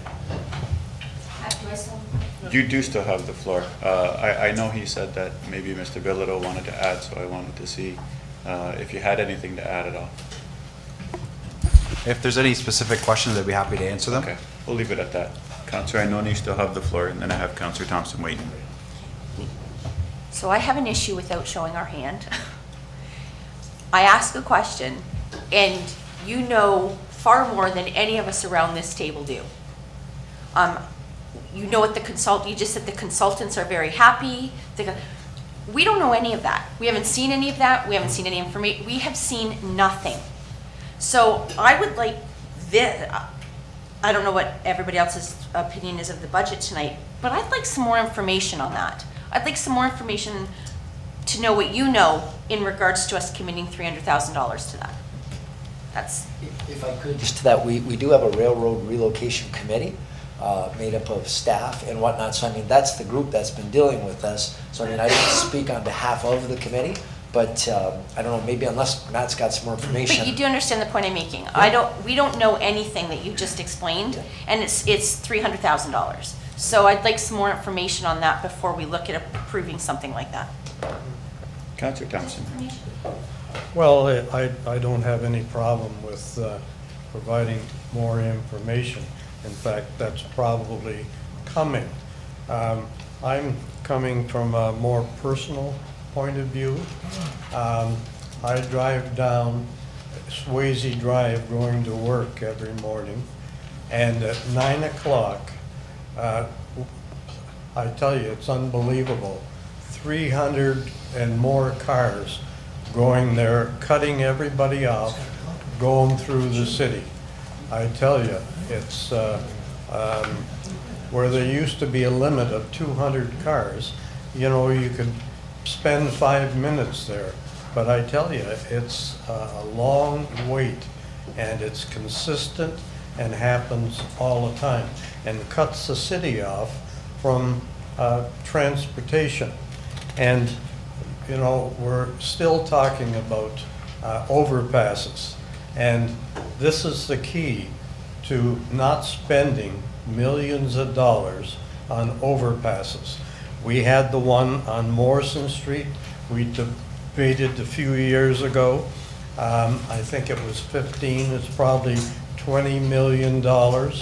And we started talking about it, and all of the residents in that particular area were really contrary and against any overpasses in their particular area. They didn't want that to happen. So for us to spend this money to get to the point where we don't have to put in $300 million for overpasses if we wanted to put them all in, this is a great opportunity. And as the mayor has said, they can go right from Hamilton right over to Port Robinson and Fort Erie to Black Rock. And they could probably do that with not a huge expense. In fact, it would be, rather than putting $20 million to one overpass, it would probably be worthwhile us getting involved financially to help them get over to Black Rock and Fort Erie on another small area of tracks to get them over there and keep them out of the city. Last time, I changed my mind a little bit with the last debate when there were a couple of people who said, well, we have to have the rail line come through. We don't have to take it out. There's a few industry who need and want it, and but if they're only coming here once in a while to service a couple of industry, that's another option to look at. But I think we have to do the study. I think we have to spend the money to make that connection, and otherwise we're talking about overpasses, and I hope we don't have to get to that. Okay, Councillor Ioannoni. I don't disagree with Councillor Thompson. We've talked about the need to get those trains out or have an overpass or underpass for I think almost 20 years here, since the Portage Road one was taken down. I don't have a problem with that. What I have a problem with is passing $300,000 without the committee giving us the information that tells us what we're going to spend the $300,000 on. Because clearly they know, we just don't know. And I prefer to know when I'm passing a budget. That's it. Okay. Councillor Carrier. Another issue? Another issue? Yes. Is there a motion on this thing first? I don't think so. Do you need a motion to bring back the information you're talking about, or can we just have it before we approve that? Well, we can bring the information. I don't know if Matt has. Are we going to approve the budget tonight? I didn't plan on that, but Okay. but I'd just like some information that tells us, like, they clearly know, and all I want to do is know. I think we'd like to approve the budget, so I mean, you know, if there's a majority of council that wants to put a hold on a certain project, perhaps we can put a hold on it. You know, especially if you want more information, and then maybe it can go through at a later date. But I'd like to move forward with the actual budget. Come back anyway. Yeah, and I received a note from staff that we can go in camera. I don't know that we need to delay the meeting right now. I think we can, again, pass the budget, and we can put a hold on certain items if a majority of council so feels that we should. If there is no hold on those items, then the budget would just move forward as Why would we go in proposed. camera for that? I don't know. I just received a note from staff. Why would that be in camera? Not I was sure. just making that as a suggestion because I Is it thought that. personnel, property, or legal? No, but it was talking about some, carrying out any negotiations. So if there was information that was, they So we were don't even know seeking about that we that. had at our fingertips, I was just making a suggestion. I'm not on But the I don't committee. think that information is I'm available. not on the committee. Yeah, just information. Okay. And on another issue, Councillor Yeah. Carrier. Yep. I think that's a good idea. If there's a counselor that's not comfortable with something, Put a pass hold the on it. motion. Sure. Just pending that, when you get the information. That's right. We'll let that spending go ahead. My question on one of them is, on the Millennium Trail Section 2 development, $200,000 expenditure on design. Design. On design. Can somebody tell me if we've looked at a tender that would include design, tendering this out? I mean, how many trails do we have to build before we have to stop spending $200,000 on design? Pardon? We should, yeah, and really, we could probably all design a trail. So why would we not do a tender that would include design? Maybe you just get the people who are tendering to walk on the miles and miles and miles of trails that we already have paid for and say, we'd like our trails to look somewhat like this. Can you include the design and save the city $200,000? So have we looked at that at all? That's my first question. Through you, Mr. Chair. The purpose for the $200,000 design is the length of the trail and the potential land or OPG issues associated with the location. So it would be preferable to go to design and then construction and deal with those issues ahead of time. So you're saying, yes, we've looked at a tender that includes design, or we haven't? We have not. For this particular project, we feel it would be Well, that would beneficial want to do to design in put on advance of hold construction. until the staff has looked into the idea of calling the tender including design, because I can't imagine that anyone's capable of tendering this job, that it would be a big deal for them to include the design. So I would like that one pulled until we at least look at whether or not we could include design, and if we can't, then come back to council and say, well, it can't be done for this reason. Pardon? Okay, I have Councillor Campbell next. Yes, thank you, Your Worship. Councillor Lococo and I were the two council members that attended the information session with the treasurer. And in that discussion, the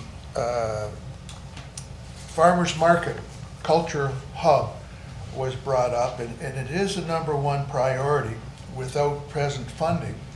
And I got the impression that if we put that in the budget this year, those monies wouldn't be spent till a couple of years after. But the reason I say that, once again, if the provincial government makes changes, the only thing we're going to be allowed to keep is those structural facilities that we have. And if we don't move forward on this, and we are moving forward on this because there's a consultant coming in next meeting, I do believe, to discuss it. So I really believe that we should have this moved forward to the actual budget itself. And I would make a motion to that effect. Sorry, can you just repeat your motion? I make a motion that the funding for the cultural hub and the farmers market construction be removed from a priority list to a non-priority list to the priority list. And if the treasurer could please confirm what that discussion was and what would be the effects of actually doing this. Okay, can I just understand, when you say move to a priority list, we have tab 10 that has priority 1, priority 2 projects, and then we have the capital budget. Everything that's in the capital budget is moving forward this year. Anything that is on tab 10 still doesn't have the required funding. I'm asking it to be taken off tab 10. Off tab 10? Yes. And included as part of our capital budget? Yes. That's the motion? Yep. Okay. Do I have a seconder for that motion? Seconded by Councilor Coco. What's the Okay. amount? I'm sorry, what's the amount and where it's on tab 10? It's on tab 10 as $10 million. I know that council has a presentation coming forward. I can ask Mr. Matson to speak to the specifics. I think it's next meeting that we're getting a presentation on the actual cultural hub and the market redesign. So maybe, Mr. Matson, is that correct? Yeah, that presentation was supposed to come before council previously. It was canceled due to weather at that time, and it is rescheduled for April. I think acting treasurer has a comment. Okay, Ms. Clark? Through you, Mr. Chair. Staff was going to bring this back in May, so we were going to let you hear the presentation first and then bring it back in May with the OLG report and discuss the funding options then, which will likely be debenture, I would think. But I don't think we have enough homework on how we're going to do the funding to go ahead and pull that through right now. We would have to come back with more info. And I think staff are going to be supportive of moving forward with the project. Sorry, I guess I didn't have that information. And I Okay. really do appreciate that. So I withdraw my motion. Okay, thank you. Are there any other questions, comments, anything that anyone wants to mention that's in the capital budget right now that perhaps you want to put a hold on? Councillor Ioannoni. Thank you. The demolition of the courthouse in front of City Hall, is Yes. there a reason it's priority one and it has to come out now? Like, it's unsightly, I get that. Mr. Mayor wants to It's answer not that. pretty, I get it. Well, yeah, and that's a great question, and I know a couple people brought it up. And the main thing is, you know, some of the comments, one of the things that we've not been successful yet as a council is our downtown. I mean, the good news is we've got the go here now, and it's gonna expand. We're close on the Ryerson thing. That building, I've been through it a number of years ago, and I can tell you, anyone that's had a chance to tour it, it's a disaster. There's water dripping, there's mold throughout it. It's gonna take millions of dollars to fix up. It can't ever be fixed up. We got a chance to, if we're gonna participate with the downtown redevelopment, we should start with our own front yard. And I mean, we've got this space that's not usable, we can't afford to fix it, and it's blocking the beautiful City Hall. We spent millions of dollars fixing this place up, you can't even see it. So we got a chance here to get rid of the liability, open up the downtown, and as far as I'm concerned, it shows our commitment to the downtown and the redevelopment. If we're gonna leave our own derelict buildings here, then we can't point our finger at the other landlords who are leaving their derelict buildings. And I think that's part of the reason that we've decided, if we've got some of these buildings that cannot be rehabilitated, then maybe it's time that we move on them. And I think given the fact that we've identified in our strategic priorities that downtown is one of our priorities, that this is one of the ways we can participate. So, I still have the floor, Mr. Chair? You do. So that's $200,000 to demolish, or 280. 280. So this is project description, demolition of courthouse at City Hall and City Marketplace on Park Street. So if I'm not mistaken earlier, the demolishing of City Hall is 200,000. And then we have the demolishing of the recreational building on Lundy's Lane for 150,000. So I can see picking one, but I can't see, And I think those were revised, but that's okay. those, which one was revised? Both of them. It's okay. The demolition of the old rec building is at 255 now. 255. And the City Hall courthouse is at 260. Okay, so we have $500,000 there on demolition on, called priority ones, where if I was to go to tab 10, I could find many more priority ones that would benefit all the residents rather than taking down two buildings. I can see your argument for both. I just don't think that we have the money to do that now when you have all those other issues sitting on tab 10. So, and that's $515,000. And I just think at this point, it's a waste. Okay. Just a note on the old recreation building. I know that the past members of council that were here might remember that, you know, there was supposed to be a report coming forward on the future of that building, and we've never actually decided. I mean, we have the Lundy's Lane BIA who are interested in it. We've talked about building a columbarium in a parking lot, adding it to the cemetery. We've talked about selling it. We've even talked about bringing it in-house. But the other thing is that building has a heritage designation, if I'm not mistaken. So in order to tear it down, I think we would have to apply to the provincial government to have that heritage designation removed first. And I'm not sure whether or not council is prepared to do that. So unless I'm wrong, and staff can correct me if I am, but maybe we should be putting a hold on that one as well. Councillor Thompson. Yeah, well, I tell you, the people on Lundy's Lane have been waiting for a long time. We came in with a plan to remove that, and that building cannot be fixed up. It's worse than the one out here in front. And you mentioned it, the plan to remove that. The plan that we had for columbariums and for additional expansion of the cemetery there was phenomenal. And the people on Lundy's Lane were very excited and supportive of making that happen 2 or 3 years ago. and we still haven't done anything with it. I'm very supportive of getting rid of that, cleaning that up, and giving us the opportunity to make money on sales within the cemetery and with columbariums and the beautiful park-like setting that we had come before us here. So I would like to see that come back quickly. Councillor Ioannoni.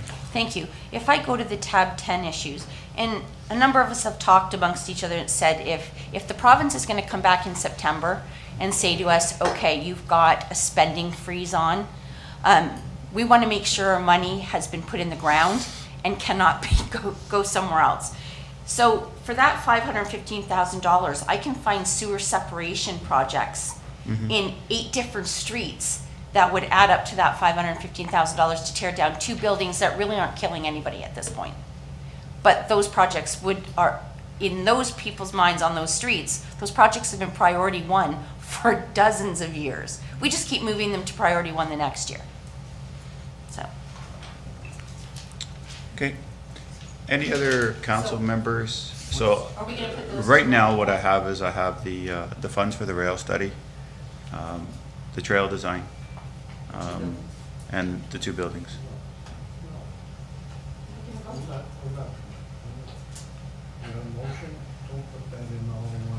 Okay. No, we gotta split 'em up. We can definitely split it if you want.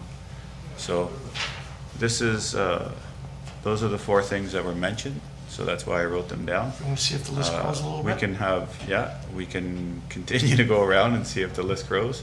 Councillor Strange, and then Councillor Campbell. Yes, sorry. Chair. So when we're looking through the budget, there was an item with the 10-year master plan for rec and culture. That's on hold, I think. Is that on hold? Yeah. 200,000? Yeah, under amendments, that's asked to be removed right now. Okay. Very good. Good work. All Very right, quick. there you go. Councillor I got Campbell. amended, just like that. Thank you. I know Diane Monroe is here to Yes. speak. Yes. But I did want to bring up the Willoughby Hall, but I think I'm going to wait till she makes her presentation. Okay, sure. Councillor Carrier. Well, a couple of other things, Mr. Chairman. The rolling stock, the fleet equipment replacement. So thinking about what may or may not happen in September, the things that I thought that should be put on hold were things that might be taken and made into a common utility, like maintenance equipment, snow plows, transportation equipment. So I would like to wait. First of all, I don't have a breakdown. And I looked for it, but I didn't have a breakdown on the fleet. I didn't have it. I know that in the revisions, it does say that the ordering of both the fire tanker and the 2 60-foot transit buses have been deferred for consideration later in 2019. I'll ask Ms. Clark to clarify that. If that's the case, then those funds would still be in the capital budget. They would be available for use if later on in 2019 we chose not to purchase the 2 60-foots and the fire tanker. Right. Then we could, I guess, reposition those funds. We could go to tab 10 and we could choose projects I'm such fine as with sewer that. separations off of that. I'm fine with that. Is that correct, Ms. Clark?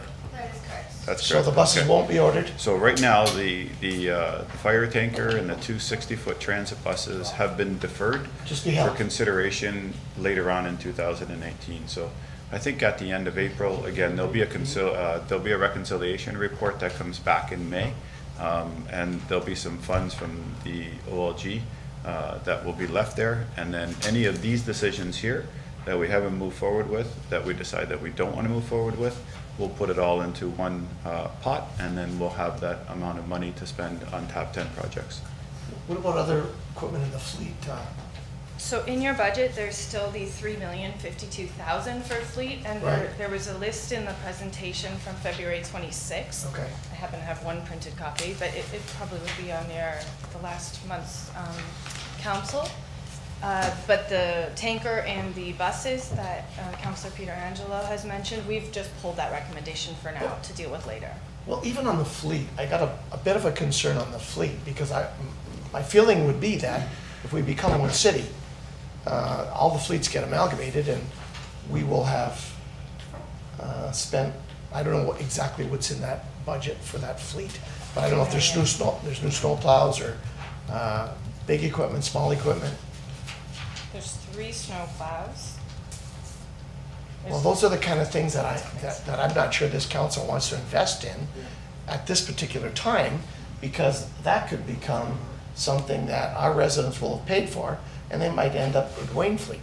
So I don't know what the rest of the council feels about that. I have no problem in leaving the amount of money in the budget, but I've got a problem moving forward with things that could be taken out of our municipality. I'd rather spend the money on the things of culture and rec or whatever, or parks, or sewer separation, or things we know that our residents are gonna get the use out of. So I don't know what the other councilors think about those things, but I'd like to hear what they think as well. Okay, thank you. Oh, just to that point? Yeah. Through you, Mr. Chair, the recommendations made by staff were to help with continuing services for the city, to continue snow plowing, to continue grass cutting. So the recommendations have purpose. So I couldn't hear that, Your Worship. I'm sorry. I can repeat. Through you, Mr. Chair, just wanted to stipulate that the recommendations made by staff were to continue services through the city, rather it be snow plowing or grass cutting. Okay. No.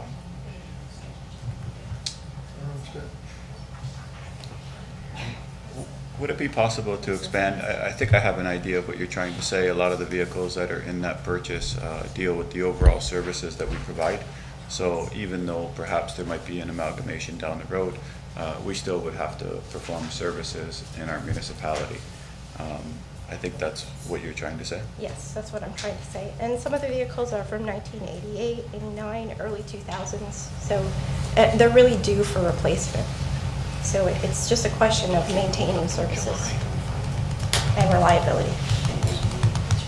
And I think right now there are others that we've put on hold. Yeah. So I think what Ms. McEachern is trying to say is that all the other vehicles that are in there are for the services that we provide.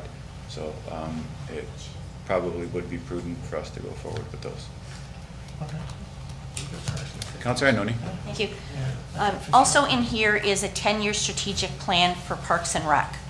I'd like to put that on hold until, did No, we that's do been that already? removed. That That's was been- pulled out? it's Never been mind. removed. That was Yeah. fine. You and Councilor I Strange are keep working going, really yeah, I quick keep tonight. going through this. Working yeah. really We met earlier. Yeah, there's Okay. another one. The master plan, master landscape plan, upper parking lot design, gator equipment for Fireman's Park landscape plan, $180,000. Do we need to do that right now?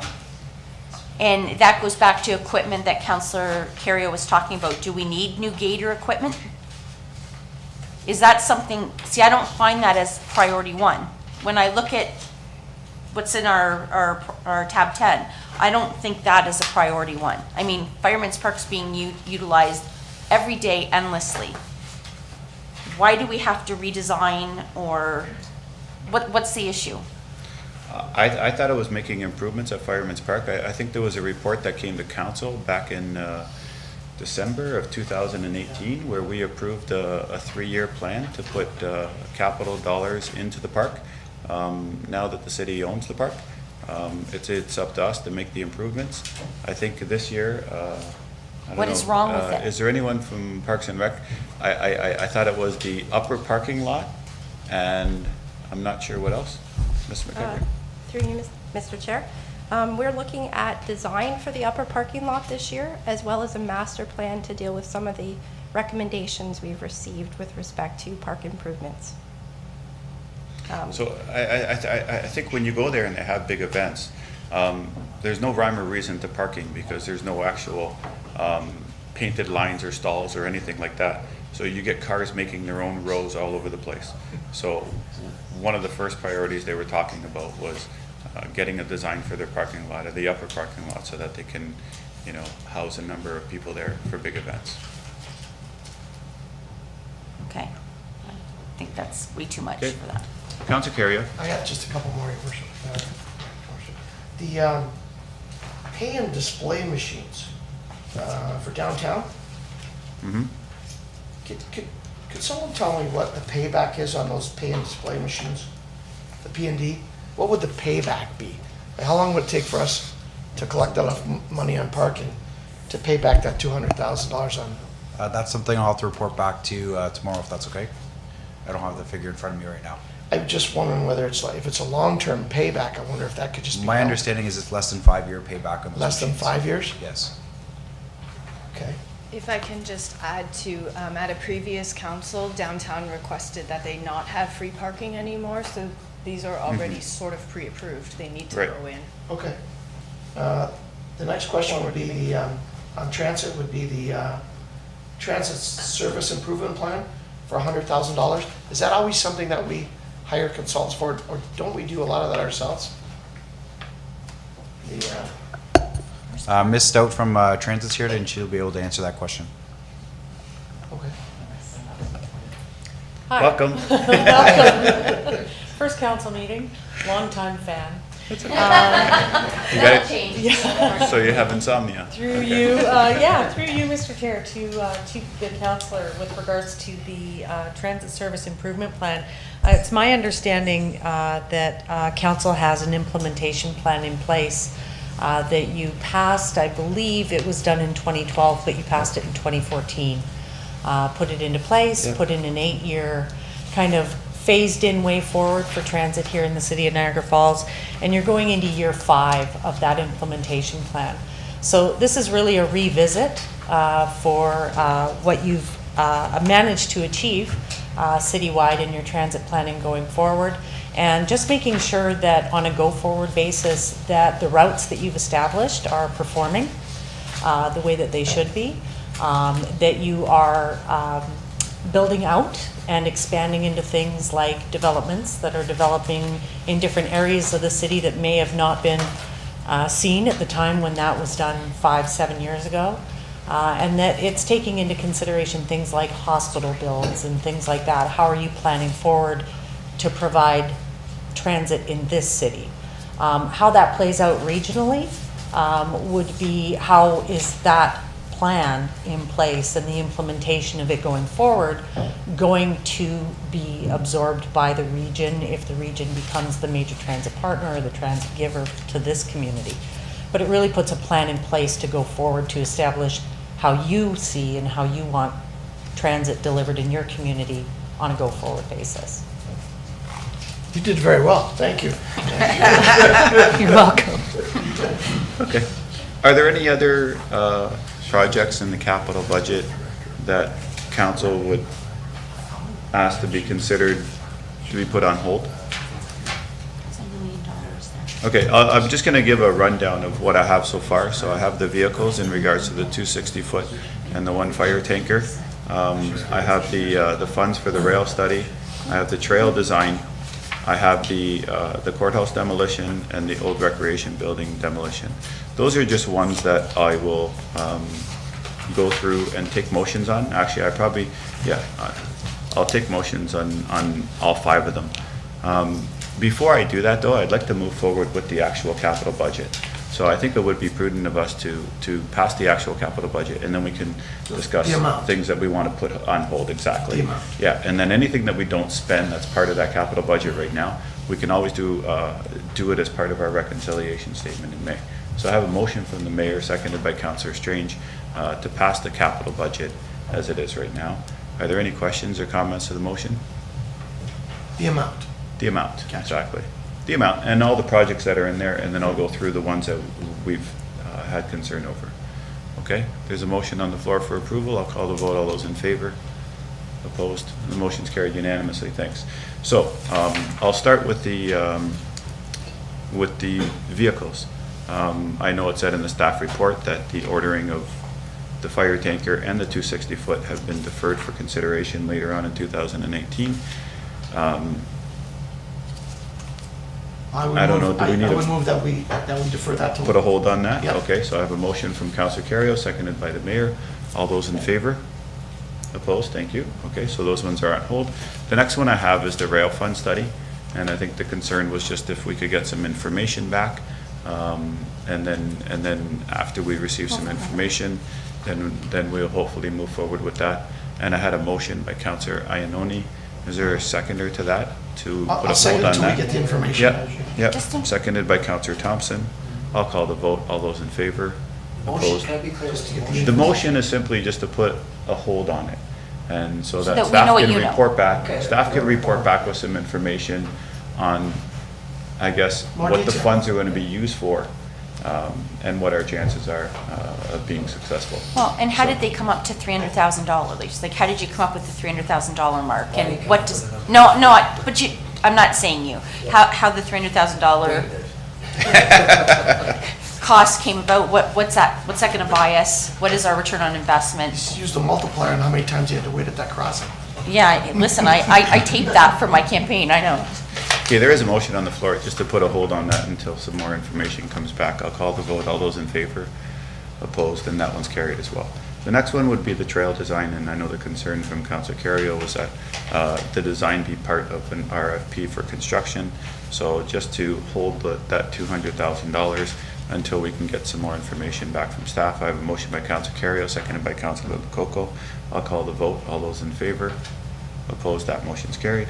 And then the next one would be the courthouse and the old recreation building. So I'll start with the courthouse. And I'm sorry, if I could just get the concern for the courthouse again? I don't see the point of it. Don't see the point of spending the money? No, to me, there's so many other municipal works projects that we have to study, that we have to fund, that have been sitting there and carried over year after year. Okay, It's not a priority. I don't see it as an emergency priority one. okay, all right. So I have, on that yeah? Yeah, just on that one, I just want to say, and I agree, it's not an emergency priority, but it was identified by this council 8 years ago as part, our downtown as one of our strategic initiatives and Yeah. priorities. And I think it's our chance, it's not a crazy amount of money to be able to show. I think, like I say, we complain, and I certainly complain about some of our absentee landlords, and we're one too. We've got a building out front not being used, and it's just falling apart. So Yeah. I tend to agree. I mean, I think we have to do our part as well. We know that we have GO coming and we want it to come full-time. So, I mean, I think that we have to come to the table as well. Is there a seconder to the motion to put that one on hold, seconded by Councilor Coco? No, I'm not Oh, seconding. I'm sorry. Comment? There is an additional market on Park Street that's included in that as well. An additional Tearing market? down the market. Yeah, Yeah, it's a separate one, right? That's our hub. That's where our hub is gonna be. No. No, No. this is behind here. No, yeah, no, Okay. this is Park Street, but that's a separate, it's a separate item altogether. Yeah, they're on the same sheet. They were originally, and then they were split into numbers 2 and 3. So in the revised document that Ms. Clark put out, it shows the courthouse in at 260 and the city market in at 70. So right now they're split, so it would just be a motion to put the courthouse on hold.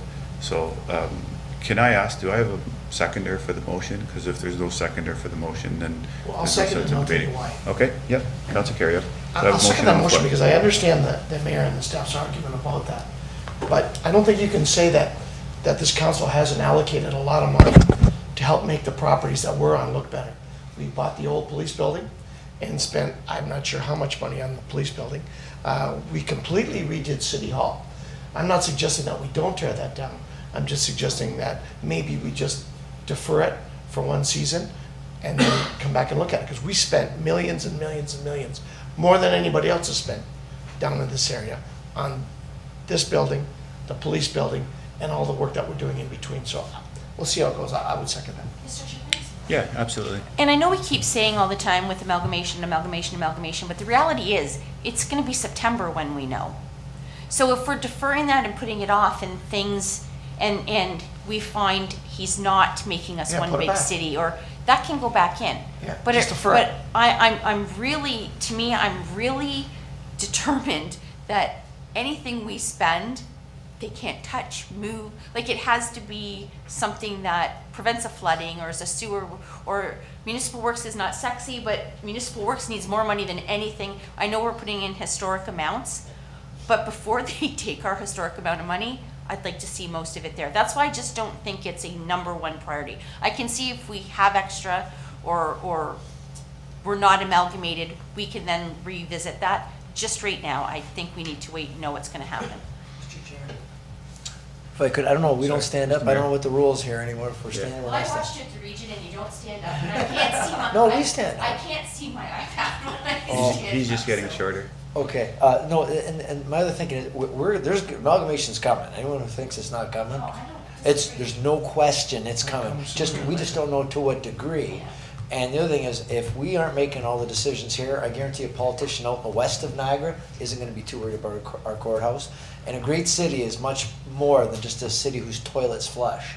That's important, it's core service, but we gotta change, we're gonna have Ryerson here, we got the GO train here, we gotta do our little part, it's not a big ticket item here. And I will mention one other thing, a federal announcement's just been made about, I think it's 80 billion or $8 billion, 8 billion I think it was, for funding 33-cent dollars for roads, bridges, marinas, infrastructure for cities under 100,000. So we got like 8 weeks to get our short list together. We're gonna be able to do a ton of infrastructure in the city with 33-cent dollars on roads, sewers, and the like. But there won't be money for demolition of things like this. But we've got, matter of fact, does anyone know, staff, Tiffany, what was the number on that federal program? I thought it was 30 billion. Yeah, here, you're He's right. looking at 30. 2.2. It's 30 billion. It's 30 billion. And we've got 8 weeks, how many weeks? 8 weeks, is it, to get our stuff in? For the first round. For the first round of funding. He'll So- give us 33%, or we put up 33%? 30, we put 33-cent dollars, it's a partnership between the federal, provincial, and municipal So you governments. take this 250, you could get 750? That's one way of looking at it. Or are you gonna have this toothless monster here for the next, I like leveraging it to the 750, but. Just a question on your statement. Yeah, sure. You just said Ryerson's coming. What will the cost be to the city for that? well, that's a separate issue. I don't know, we're talking about the building right now. It's the cost, Yeah, you what's the kind of benefit? tied the building into that, so there's a cost to that too. So I just want to make sure we understand, there's a cost to that too. And if I'm not mistaken, I think it's $4.5 million on the city's end. Yeah, over 5 years or 4 years. Yeah. That's not in the budget. Yeah. That's not in the, but That's- it's going to come to us. So, but don't have that conversation in the statement to convince us to get rid of this courthouse on a $4.5 million expenditure for the city. I'm just saying. Okay, there is a motion on the floor to put the old courthouse demolition on hold. If there's no other further comments, I'll call the vote. All those in favor? Opposed? So that one goes through. Okay, the last one is the old recreation building. Goes through? And, yeah, it's, It's being demolished. there's no hold on it. The last one is the old recreation building, and there was a motion put forward again by Councillor Iononi. Do I have a seconder for this one? It's the old recreation building on Lundy's Lane. To put a hold on this. I would rather have that one stay. No seconder? No motion. Okay. So as we stand right now, then, the capital budget has been approved, and there's been an H put on those 3 items. I also have Ms. Monroe, who's been waiting here very patiently to speak. Ms. Monroe, welcome. Sorry we took so long to get through that. I know you're here to speak to us about the Willoughby Town Hall accessibility. Has that been approved, by the way? Welcome. I think I can give Carolyn back some money. I'm the one that proposed or approached Jason McLean about building a ramp at Willoughby Historical. Willoughby Hall. Willoughby Hall is used by Willoughby Historical Society once a month. We're probably the most regular users of the hall. It is a seldom used hall. When I first proposed getting a ramp in, several of our members are octogenarians, and they had difficulty getting up and down the steps. The handrail was inadequate. After several emails and phone calls to Jason, he went and visited the site and agreed with me that it was a liability issue. The handrail was completely dysfunctional, and he quickly had the city put that in. I have no idea how much that cost, but it was the city that put it in, and I don't think it was thousands and thousands of dollars. We then talked about putting in a portable ramp or some ramp. I went and priced ramps. I priced it through a mobility company that makes ramps specifically for buildings. And they came in about $8,000 for the ramp. A contractor gave me a quote of $13,000 with nice fancy railings and everything else. And I took the plans offline and went to Home Depot and priced it out at less than $3,000. So I was looking at $3,000 to $14,000 to $15,000 for a ramp. So when the budget came in at $73,000, I almost had a heart attack. And I apologize to the citizens, taxpayers, if that goes through. That's not what we need in that place. We do need a ramp. There is a portable ramp that has appeared in the back of the hall. If somebody could just go and put that little portable ramp out on the right side so that the door will still open, we have an accessible building for next to nothing. That's what I'm hoping that you'll do. We certainly don't in that old building. It's a lovely little building. It doesn't meet code. Sorry, Mr. Fireman, if you're still here. Don't. Oh, good. It only has one exit door. It's supposed to have two. The other one's bolted shut. So it's not a safe building, but for the amount of times that it's being used, it's absolutely fine. And for the people in Willoughby, it's nice to have something that is historic still in the Willoughby Township, because we are part of Niagara Falls, even though you guys don't think we are. I don't know about that, but maybe I can get staff just to give a comment on exactly what the funds in the budget will Well, some of it was $8,000 for engineer fees, which I think was an absolutely ridiculous amount. There was also $10,000 for paint. The ramp would go up less than 16.5 inches from ground to top of the stairs. $10,000 for paint. I can paint my whole house for $10,000. Were you using gold leaf? I don't know, but those prices just seem to be astronomical. I did email all the counselors and ask them to explain to me how they arrived at these figures. How staff arrived at it, or how we arrived at it? Because generally it's staff. Yeah. So. Well, Mr. Thompson referred it to staff and. So, Mr. Chair, the breakdown of that, because it is a historic building, then the ramp had to be designed to meet standards for a heritage building as well. The ramp had to be set away from the windows to meet building code for fire reasons. If not, then the windows would have to be readjusted. That was another cost. So there were a whole series of factors that were worked in there, and so therefore that's part of what needs to be designed in terms of engineering. The placement of the ramp relative to the window, relative to whether the window is going to be replaced with fire retardant material, whether the window is going to be closed completely, because if we're going to do it, we have to meet code.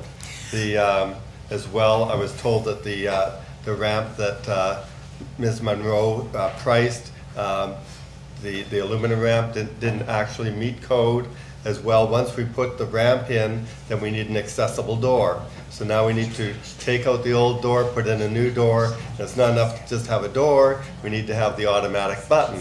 So there was opening and closing devices, wider doors, even just getting up to the top step, there's still a step up to the threshold of the door. The parking lot is not accessible, so therefore we're going to have to pave the parking lot. So I agree with Ms. Monroe. It went from a little project to a big project, unfortunately by necessity. Once we begin to tamper with one element, then we have to do the job to the... May I make a suggestion, please? Can we put this as a lower priority? There are other buildings that should be accessible that are used more frequently than this building.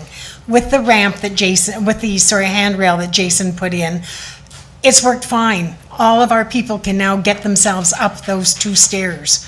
So it's no longer an issue.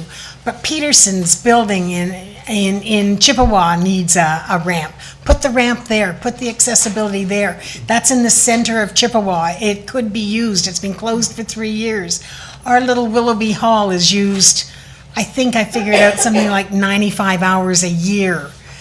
Do we need to spend $73,000 to $76,000 for that? So that's up to council. Council already debated a number of projects to put on hold, here's another one. They can go around the table and decide, do they want to keep it on or put it Yeah. on hold? We can jerry-rig the accessibility if we need to, if anybody's in a wheelchair, but Okay, so I'll leave it in council's hands, Ms. Monroe. I have Councilor Campbell. Just a question, someone from staff could answer this. The Accessibility Act of the Province of Ontario demands, I do believe, that every city facility be accessible by 2022? 2021. I'm sorry? 25? So eventually, we're gonna have to do it. I think this is considered a heritage facility, so it's designated as a heritage act, and they're exempt actually from the those. Okay, okay, fair enough. Councilor Ioannoni. On a different subject, we just passed the budget. Can I just Oh, deal sorry. with Ms. Monroe first? So, is there any member of council that would like She's to on it put the totally. project on hold or have any questions for Thank Ms. you. Monroe? Put it on hold. Councilor Campbell, you want to put the project on hold? I have a seconder by Councilor Thompson. Any other questions or comments before I call the vote? All those in favor? Opposed? The motion's carried. Okay, so that one is on hold as well. Councilor Ioannoni. We just passed 10 parks, 10 park improvements. It was in the capital budget. Yep. Actually, we just saved 87,500. I just got a text message from a resident who said, can you please look at our park? She didn't give me the name of the park. She said it is just off Corwin Avenue in Niagara Falls. It's the only park in the neighborhood. And the neighbors and myself find it dangerous for our kids. It's the old-fashioned parks, not. Which one? It is off of Corwin. What's the name of it? She didn't send me the name. She just said Corwin Park. And she said it's unsafe. She'd like staff to go out and take a look at the slide. She said there's tons of property to have a proper equipment. I wasn't sure if it was in our list of 10 parks, but. No, it's not? I'm not sure. Yeah, it's not. But if we could have staff go out and take a look at it and perhaps get it on the list. Do you want to make a motion? I'd move Because that, again, in May, we're going to be looking at adding some projects to the capital budget, so Okay. Perhaps if a report comes back by then, it can be So part if of we do that by May, would it be this summer? Are we looking at doing 10 parks this summer? Yes. Over the year. Over the year? Yes. And so we could perhaps get this one into that Yes. 10 park? Thank you. So I make that motion. Okay, I have a motion by Councilor Ioannoni, seconded by the mayor. All those in favor? Opposed? The motion's carried. All right, so thank you very much. We're done for budget. Moving on with the agenda, we have 8.3 PBD 2019-12 dealing with the Lundy's Lane Community Improvement Plan, the proposed residential incentive portion. And I know that there's a report there from staff. There's a couple appendix attached as well. There's also an email from Mr. Jovanovich, the general manager of the Lundy's Lane BIA. I know that the Lundy's Lane BIA, because I'm council's rep on that committee, I know they're supportive of the residential intensification, and I know that they're supportive on the residential portion of the CIP. They just don't want it to apply to properties that front onto Lundy's Lane, and if they do, then they wanted them to have a commercial component on the ground floor. And I know, Mr. Hurlovich, I think we talked about this before. There's the other property that's on Brookfield. They're very supportive of that one moving forward because it doesn't front onto Lundy's Lane. So I don't know if there's a way that we can come to a compromise so that the residential incentive program can only apply to those ones fronting onto Lundy's Lane that have a commercial component on them. So, Mr. Chair, I would suggest that what we would want to do then would be to add those as guidelines. So the CIP grants are subject to various guidelines. It depends on your frontage, for instance, in some instances, and your location. So this would just be one of the guidelines under that program. So the TIF would apply to all properties on Lundy's Lane. So if it was a mixed use, and I would just make this up, if the Karen Croft, for instance, chose to keep the restaurant and commercial uses on the ground floor and convert their upper floors to apartments, and they were eligible, it was a higher tax rate, then they would be eligible under the TIP program. Correct. So that would work, and the Lundy's Lane is okay with that. But, so our criteria would be, if you'd have to front onto one of the side streets. That's right. And we were just talking about a property on Brookfield. So that would be eligible because it actually fronts onto Brookfield, and that wouldn't interrupt the commercial. So if it's a mixed use on Lundy's Lane, it'll work. If it's a side street with all residential, it will work. So let's put that as one of the guidelines. That would be great. Okay. And I have a motion to that effect by Councillor Thompson, and also to move the balance of the report. No, I think that Mr. Hurlovitz said that those would be guidelines that would be implemented. Yes, so to Councillor Caro's point, so at this point, this is our recommendation as to how we proceed. We still have to bring this back to a public meeting because it's an amendment under the Planning Act to the Community Improvement Plan. So there'll be a future public meeting. The BIA would then have its formal opportunity to come up and speak and say whether they support it or don't support it. But I think that's the approach to bring this forward. Okay, so I have a motion by Councillor Thompson, seconded by Councillor Carrio, that we move forward with that action. I'll call the vote. All those in favor? The motion's carried. Thank you. So Terra Vita we already covered. That was 8.4. 8.5, we have the municipal drinking water license renewal. And, okay, I have a motion by Councillor Thompson. Do I have a seconder? No, No? not in a second. Do I have a seconder? Seconded by Councillor Campbell. Yeah, Councillor Coco. This is almost 200 pages of information, and I feel that if staff are giving us this report, we should read it. I could not read Not with the a budget 300-page report, sorry, almost 300 pages, plus our additional, and I understand that there's the March 31st deadline, but to me, this is so important. It's our drinking water for all of our residents, our visitors. I don't know where to go with this because of the March 31st deadline, but it is important, and I feel we should read it all. Yeah. I know some of us struggle with those giant reports too, and the fact that they're electronic and, you know.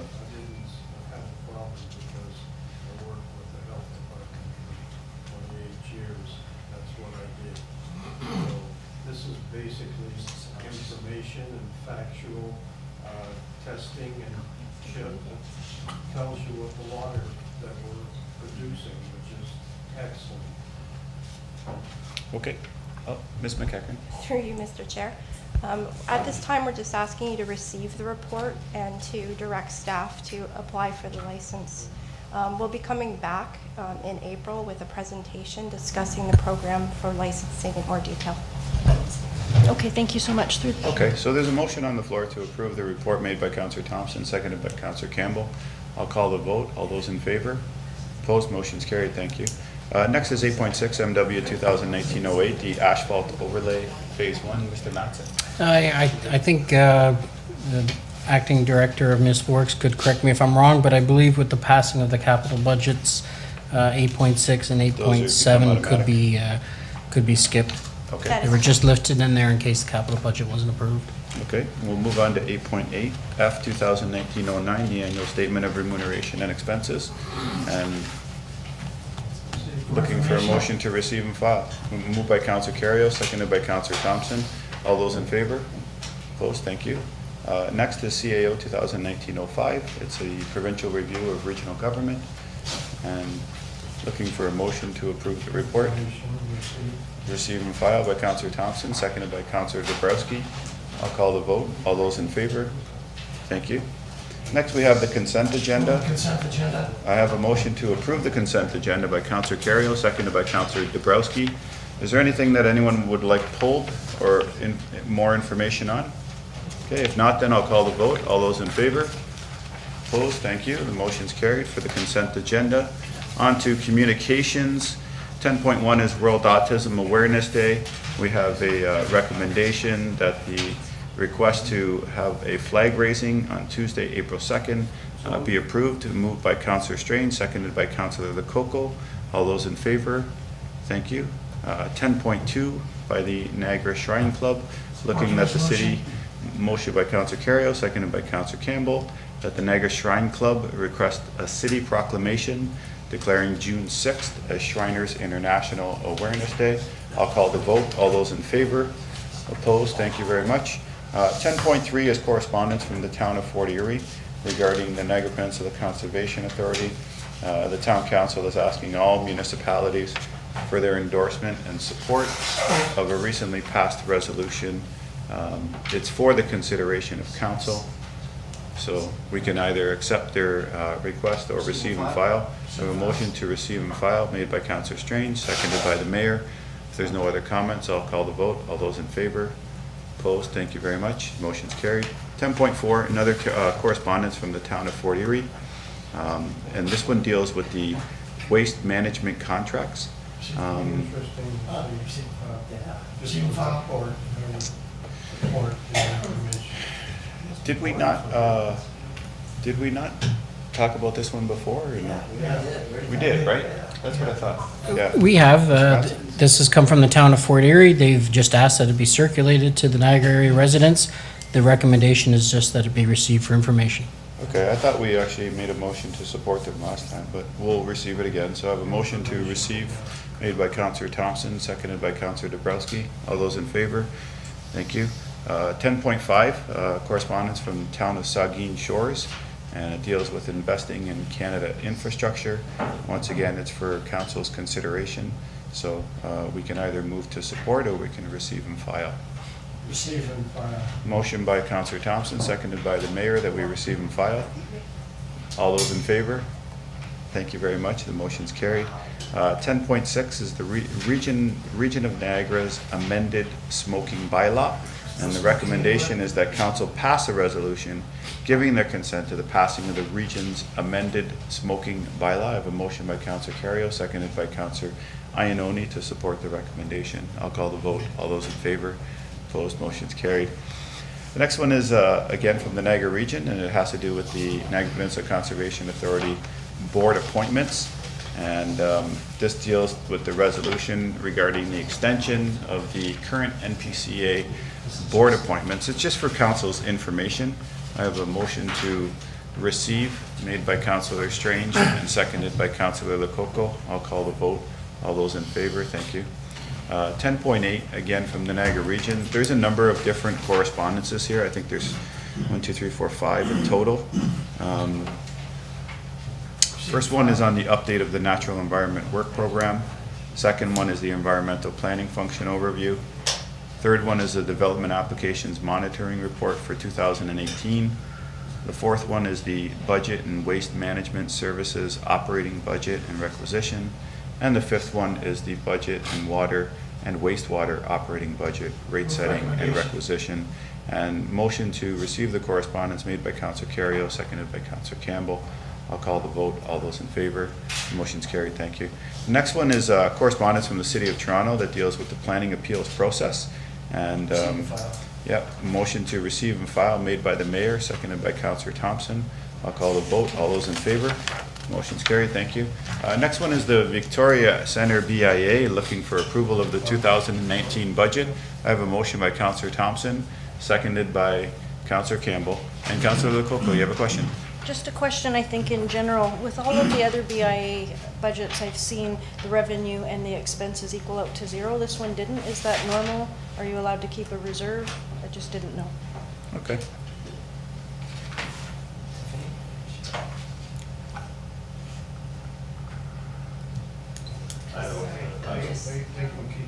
Yeah, many of them do. BIAs.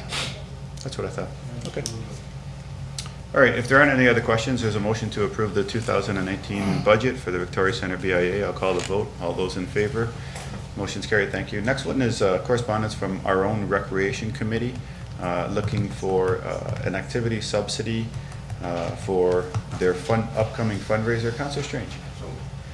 Councillor Strange, move the recommendation to provide the subsidy. I'll have a seconder by Councillor Dabrowski. I'll call the vote. All those in favor? Motion's carried. Thank you. Is there any ratification of in-camera matters? Council met earlier in camera. There was just one ratification that council accept the offer to purchase the lands described between Warner Road and the QEW on the border of Niagara Falls, Niagara on the Lake for a price of $8,000. Okay, I need a motion to approve that recommendation by Councillor Campbell, seconded by Councillor Thompson. I'll call the vote. All those in favor? Thank you. Yeah, conflict so noted. And I'm looking for one motion to introduce the bylaws. Your worship. I'll make that motion, give the bylaws a first, second. How did he beat you?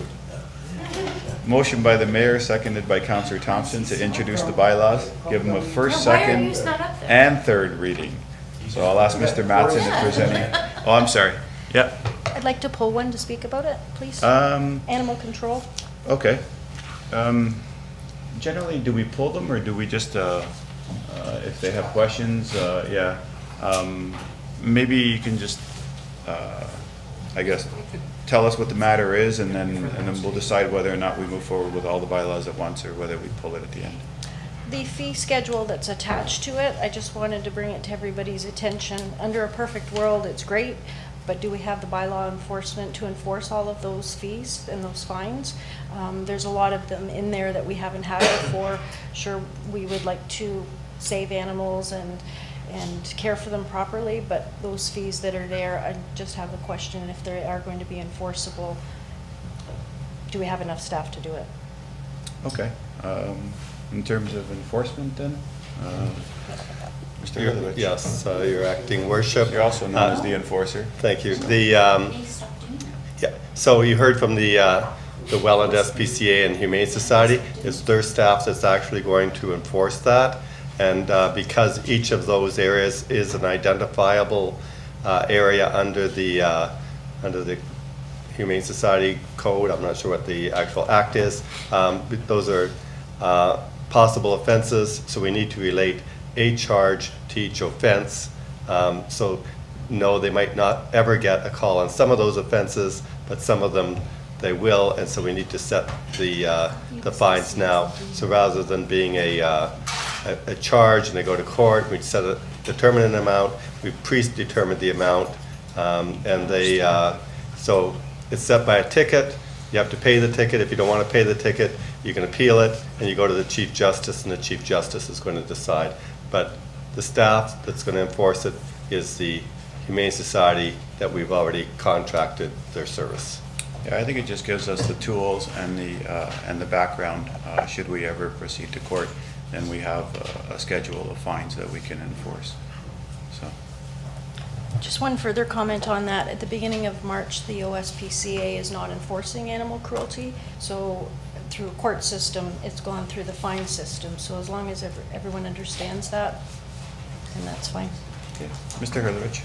I believe the speaker, John Greer for the SPCA, said they were still going to go out for animal cruelty things, and they would then refer that to the appropriate enforcement office. So if it's, it's a criminal offense, it'll go to the police if that's the enforcement office. So that's how it'll be handled. Okay. The police can't keep up with the people crime, let alone the animal crime. Councillor Campbell. Just from personal experience, they do collect the money. My dog got out of the backyard and I had to pay it. Thank you for that. Thank you. Okay. Mr. Mattson, are there any changes to the bylaw? No. Okay. So I have a motion to approve the first, second, and third readings. Do you have to go through the list? No? Just call the vote. Okay, I'll call the vote. All those in favor?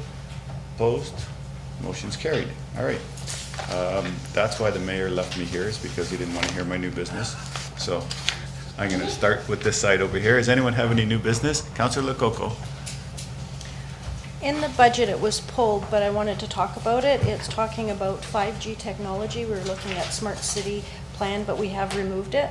I just wanted to bring to everybody's attention the health issues. There's lots of research out there. So when we are at the point of looking at smart cities again or 5G technology, I would ask that I'd like to put a motion forward that staff research the health concerns of 5G technology in preparation for our smart cities and report back to council on it. Okay. Is there a seconder to the motion? The motion was that staff bring back a report on the health effects of 5G technology. I have a seconder by Councillor Dabrowski. Any other questions or comments on the motion? If not, I'll call the vote. Oh, I'm sorry. Yes. I thought I understood the councillor say, if it comes back, that she would like to have staff address the health issues. And I'm not sure, do we want to help a report on the health issues before we determine whether we're ever going to do the 5G smart city implementation? I'm sorry, I thought I heard her say I'd like to make a motion to that effect. I did say if, but maybe we should take out the if. It probably will come back. Technology is moving that way. I just would like us to be informed of the health concerns. Thank you. Okay. So there is a motion on the floor that staff report back on the health effects of 5G technology. I'll call the vote. All those in favor? Opposed? Motion's carried. Thank you. Any other new business for council? Mr. Mayor? It's not actually mine, it's yours, but it was under the consent agenda. And I just wanted to draw attention. I just thought maybe you could enlighten us I see. how you made out this year with, you're the chair of Sleep Cheap. Maybe you could fill us in. Yeah, you put me up here, so I didn't really get a chance to speak on it, but Sleep Cheap once again is breaking records, past the $2 million mark this year. So, so far, Sleep Cheap has been able to give out, I think it's 85, or checks to 85 different nonprofit organizations in the region, which is just incredible. The Niagara Community Foundation has been the recipient of almost $750,000. That's awesome. We've given out over 2,000 That's books really awesome. to graduating high school students from Niagara Falls. And on top of that, this year, Sleep Cheap decided to start setting funds aside so that we can do something that has a major impact on the new hospital. So continuing to reach new heights. You know, we thank all of our community partners. I think the most participants that we had in 1 year, the most participants that we had in 1 year was 28 hotels. So very generous from the tourism operators, and we look forward to it continuing in the future. Thank you, Mr. Mayor. Good job.